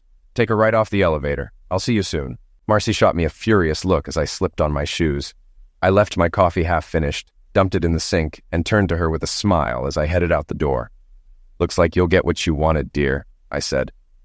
"What are you talking about, Danny?" she asked, narrowing her eyes. "What does that mean?"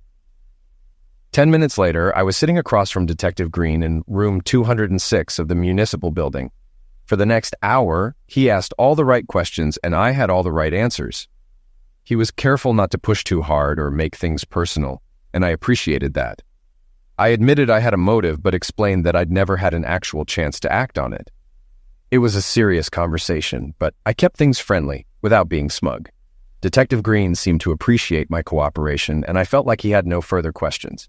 The most surprising part was when he revealed that Tony had died from a heart condition. He'd had a pacemaker installed a few years back, which apparently hadn't reacted well to the taser. They'd identified the taser from marks on his neck. I was sorry about Tony's pass away, but a part of me was relieved.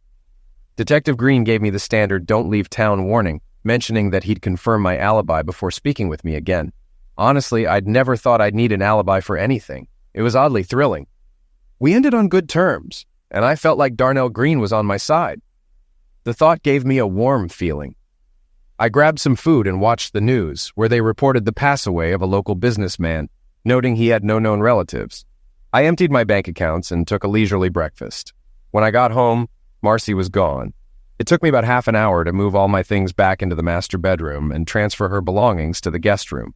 The small closet and chest of drawers were more than enough for her things, so I laid everything out on the bed for her to sort through. Checking the phone in the basement turned up nothing of interest. I gathered bank and insurance papers as well as other important documents, relieved that the Volvo Marcy drove was in my name. I stashed all the paperwork in a folder under the front seat of my truck, then called work to take 2 weeks off. A few hours later, Marcy came home, surprised to find me there. I smiled and led her to the guest room. "What's all this?" she demanded. "Who do you think you are?" I grinned widely. "Answer me, Danny, what's going on?" "Here's the deal, Marcy," I said calmly. "From now on, I'll be staying in the master bedroom and you'll be in the guest room. I suggest you start putting your clothes away. Anything not in the closet or dresser by dinner will be removed. Any questions?" "I can't fit my things in this little closet and I'm not staying here anyway," she snapped. "What do you mean by removed?" "If you can't fit it in the closet or dresser, you don't need it," I replied.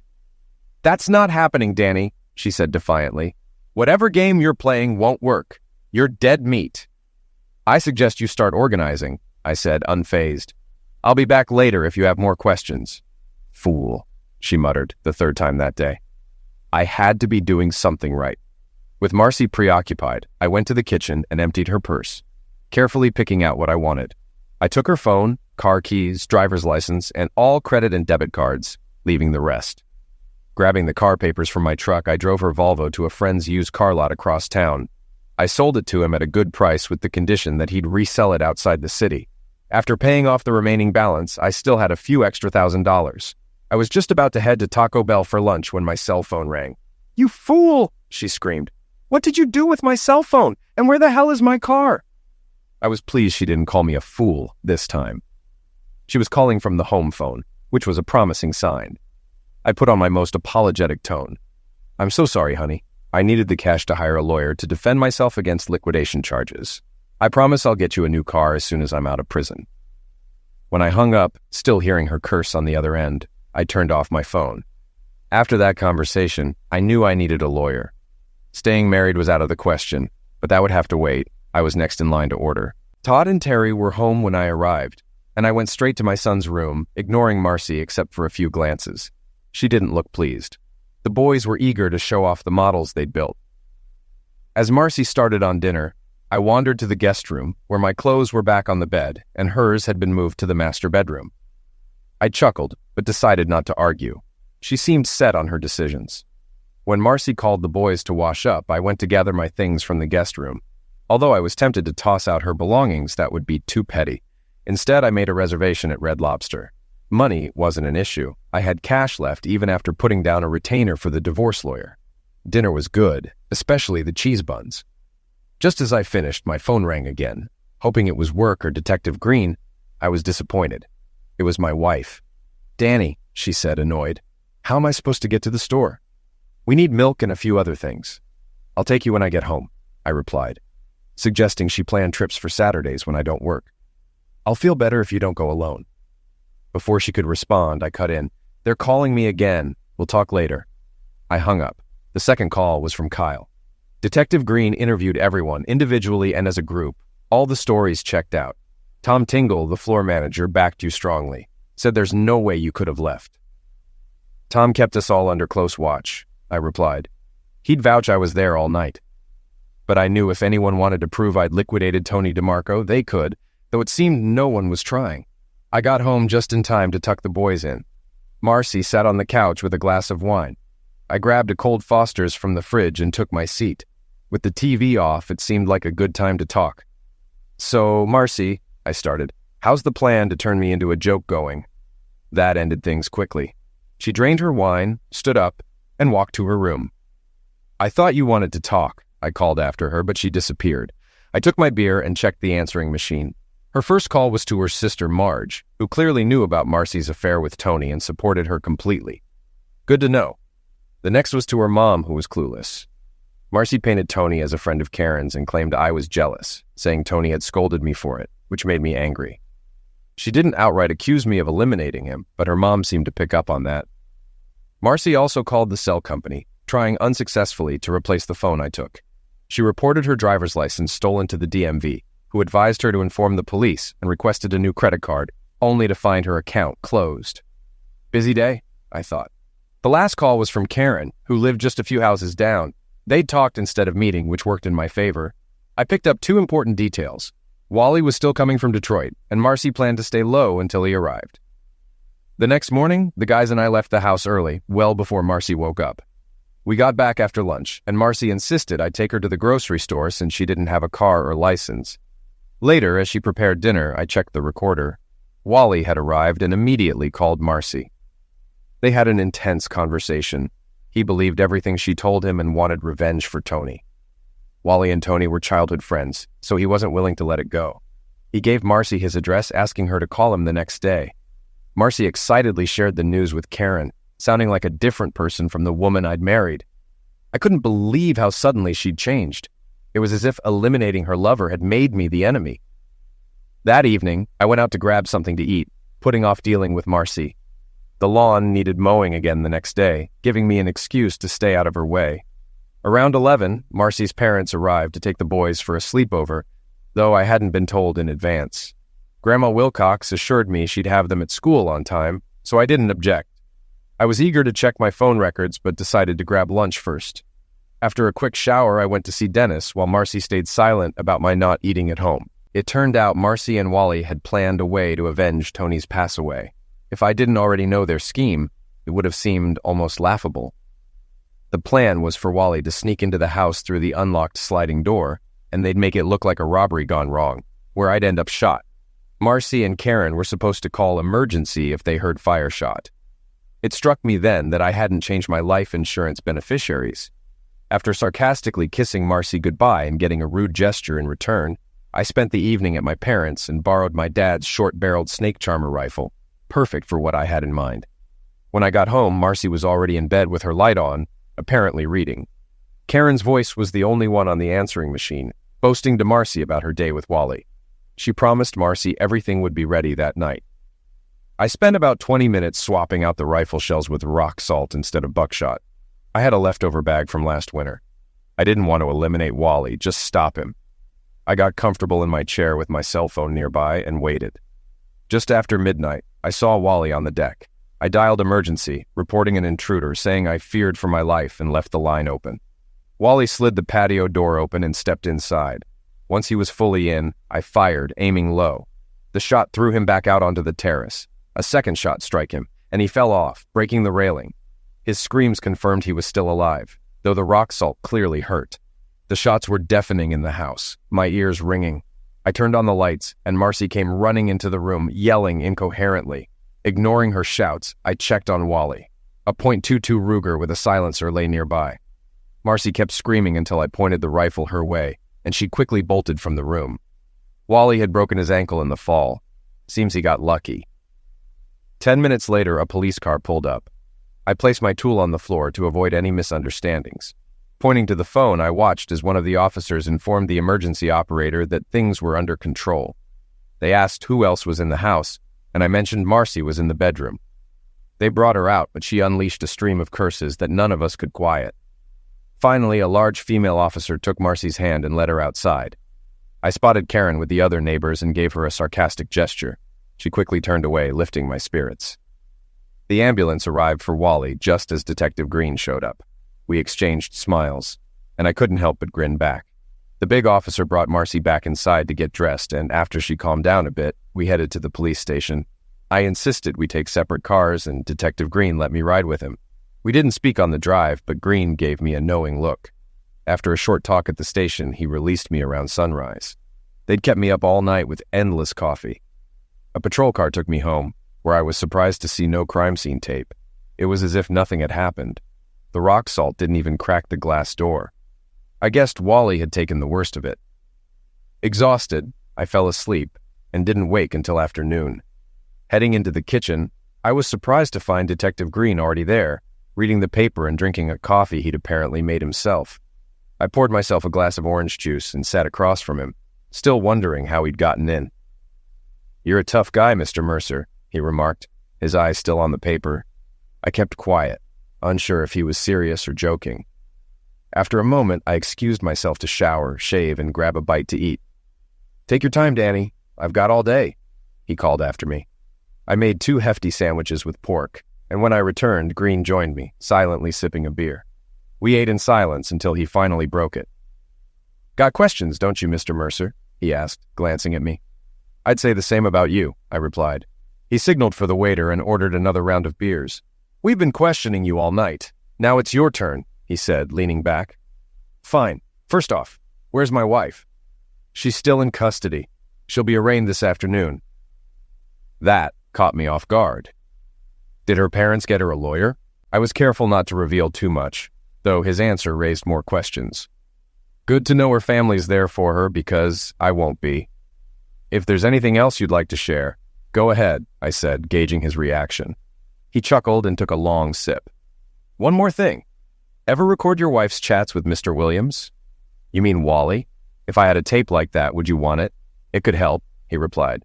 "Though we'll see. With a strong enough lawyer, maybe." "And would having that tape backfire on me?" I asked, considering his angle. "You're smart to think of that. Just trying to make my job easier," he said with a slight smile. "I'll see what I can do without a tape," I replied, giving a small nod. Green set his glass down and looked me in the eye. "Danny, it's time to take you home. Your boys need their dad." We arrived just as the bus dropped off Todd and Terry.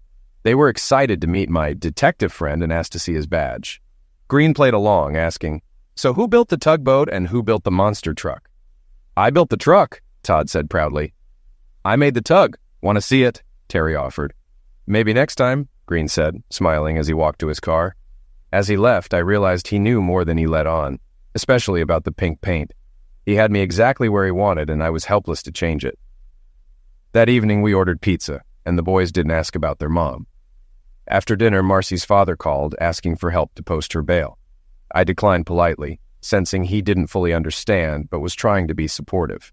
When I asked where Marcy would stay, he said she'd stay with them. So the boys and I packed her things into the truck and delivered them to her parents' house without issue. Back home, I noticed a U-Haul at Karen's house, which was gone the next morning. Marcy never called, and I relied on the newspaper for updates.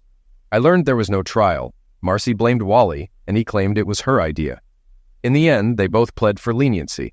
Marcy got 3 to 5 years for conspiracy, and Wally got 5 to 10 for attempted liquidation. Federal agents looked into the silencer Wally used, but decided to wait on further action. Detective Green never mentioned the tape again. Karen vanished without a trace. My father chuckled when I returned his rifle, offering it again if needed. I served Marcy with divorce papers as soon as she started her sentence. She didn't contest it. Since that night, I hadn't seen or heard from her.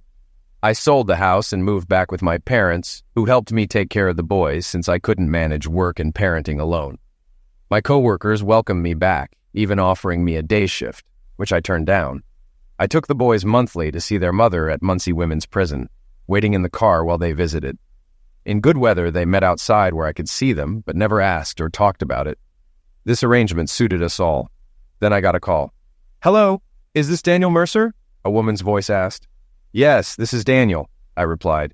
"This is Angela Hawkins. Detective Darnell Green suggested I contact you. We need to talk." "Why do you want to speak with me?" I asked. "Tony DeMarco was my brother," she said. "Perfect. Just when I thought everything had settled, it all came rushing back." "I'm sorry for your loss, but I don't think I can help you," I said, hanging up before she could reply. 2 days later, she called back. "Daniel, could you meet me?" she asked. "Detective Green told me you're reasonable." "Where did you have in mind?" "I'd prefer a car dealership, but I'm flexible if there's somewhere more convenient for you." After a pause, I suggested, "Let's meet Saturday at 10 a.m. at the exhibition hall. I'll bring my sons. They enjoy looking at old cars." Not knowing her intentions, I felt safer meeting in public with the boys. I wasn't using them as shields, but I doubted she'd try anything with them around. She was Tony's sister, so I figured she'd be hot-blooded. Overthinking, I decided I needed a beer. I called Detective Green to ask what was going on. He laughed, telling me to relax and meet her. The Continental Classic was a large, impressive venue with an active opening celebration I hadn't anticipated. My boys were torn between admiring the cars and enjoying the free popcorn and sodas. Angela Hawkins was easy to spot. She approached with a steady walk, dark-haired, dark-eyed, and olive-skinned, with an unmistakably Italian look. At barely 5 feet, her build contrasted with her tall brothers. My curiosity stirred, but then I noticed her 10-year-old daughter, a miniature version of her mother. It was clear Angela was using her daughter for protection, just as I was using my sons. There we were, both relying on our children for a sense of safety. As she approached, she extended her hand with a friendly smile. "Daniel Mercer, I assume?" she asked. I shook her hand, finding it both polite and natural. "I've always wanted to say that, like in the movie about Dr. Livingston," she continued, her smile tinged with a hint of nervousness that oddly helped me relax. Before I could respond, she added, "This is my daughter, Carla." Todd smiled politely and introduced himself, while Terry extended his hand with a grin. "Carla, why don't you show the boys around while I talk to their dad?" she suggested. Carla took Terry into the showroom, and Todd headed straight for the hot dog stand, which I took as a good sign. Angela then offered, "We can talk here downstairs or upstairs in my office." "The office sounds fine," I replied. As we walked up to her office, I noticed several employees glancing our way, making comments and giving me thumbs-ups, which made me feel a bit self-conscious. Angela seemed to notice too, and she offered me a reassuring smile. "Did Detective Green fill you in on my situation?" she asked. I shook my head. "I won't bore you with my life story," she continued. "But Tony was my only family, and without a will, I inherited his business. The lawyer took a big cut, but I still ended up with more than I expected." Glad someone had gained something positive, I couldn't help noticing her wedding ring, her pierced ears, and a small silver cross around her neck. I tried to focus, but my eyes kept drifting. "Mr. Mercer, what are you looking at?" she asked, a playful smile on her face. Embarrassed, I replied, "I was admiring your crucifix, reminding myself to keep eye contact." She playfully tapped my hand. "How about a beer?" "That sounds like a good idea." Angela reached into a small fridge by the table, and as she bent over to grab some beers, I couldn't help but notice her figure. She handed me a beer, and we shared a moment of silence as we drank. "Well, Miss Hawkins," I said, breaking the quiet, "I'm glad things worked out for you, but I'm not sure why I'm here. I should get back to the boys." "Call me Angela. Can I call you Danny?" she replied. "Sure, but are we done here?" "No, just sit tight," she said, her expression turning serious. "Detective Green said you'd understand." I remained silent, hoping she would get to the point more quickly. Tony was a fool, a worthless idiot who deserved what he got. Strange as it sounds, I wanted to thank you. I froze, wondering if this was a setup. Was the room bugged, or was she wearing a mic? I found myself glancing at her neckline again. "Are you recording this?" I asked. "No, why would I do that?" I still wasn't fully convinced, but took another sip of my beer. "Maybe I should go check on the boys," I suggested. "Sit down," she replied firmly. Tony and I weren't close. 3 years ago, my husband died in an accident, and Tony was my only family.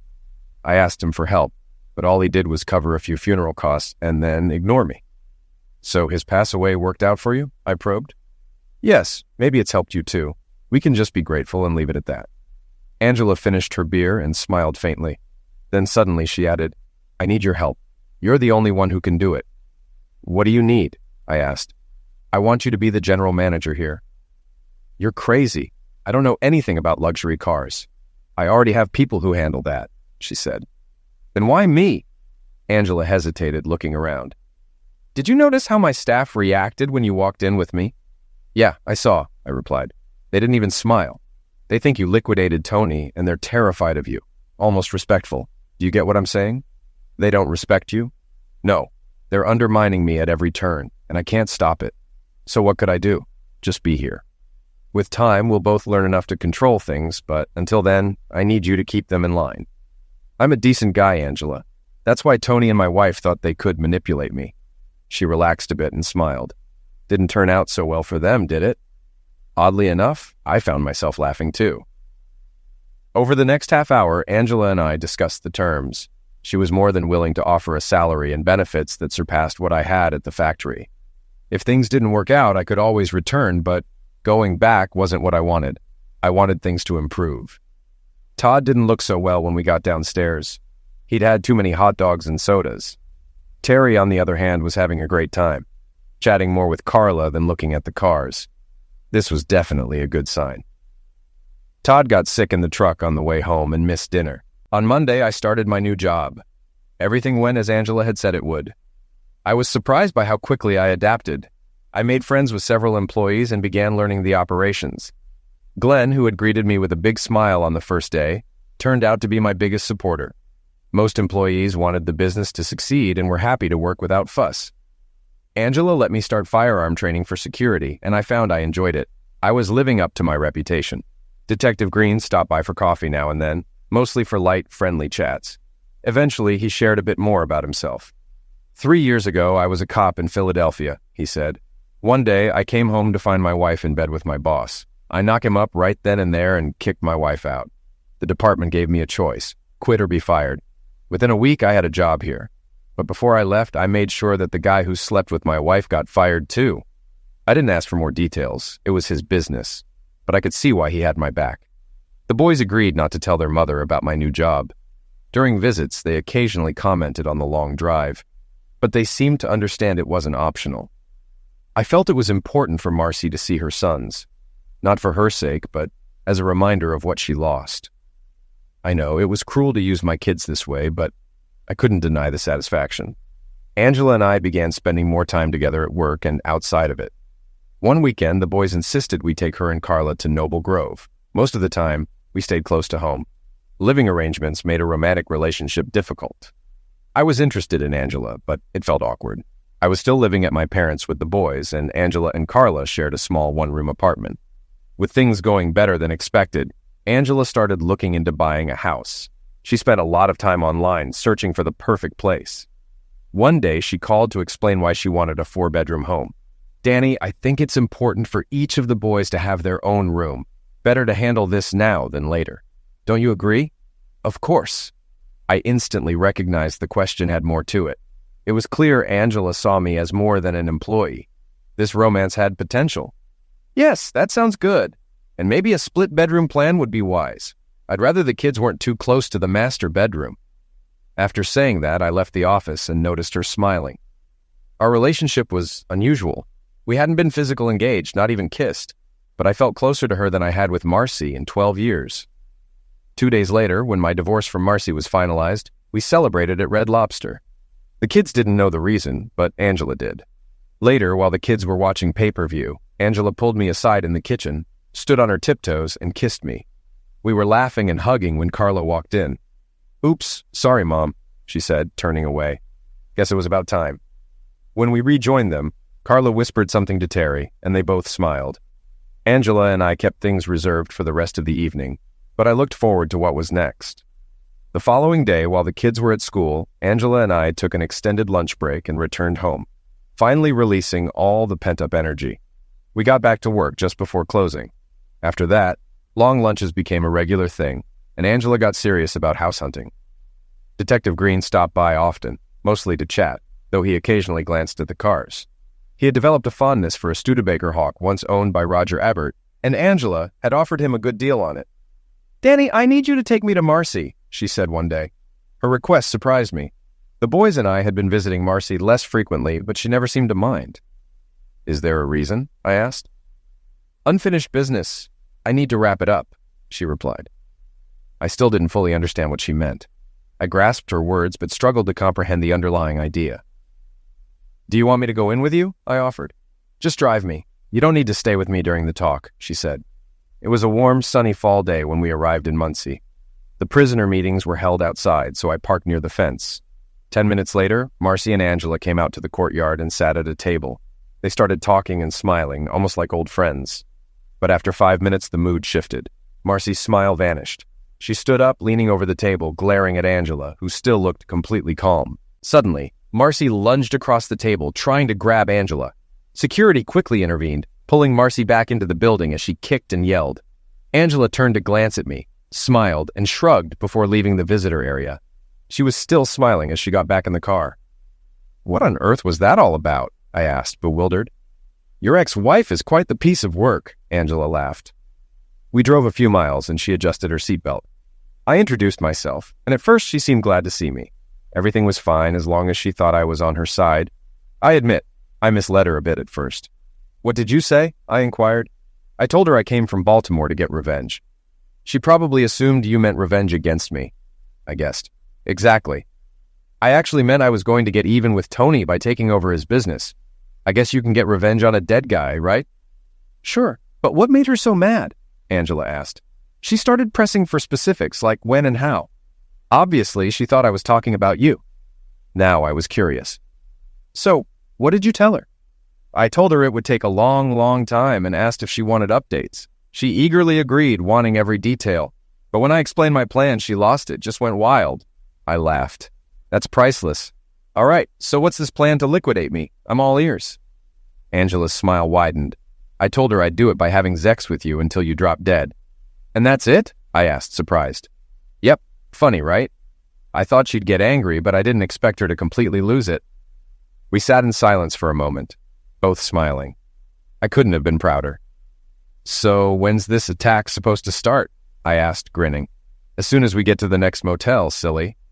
2 months later, Angela and I got married in a small backyard ceremony at our new home. Angela even sent Marcy an invitation with a little note inside. Everything's going according to plan. He should be dead in 40 to 50 years.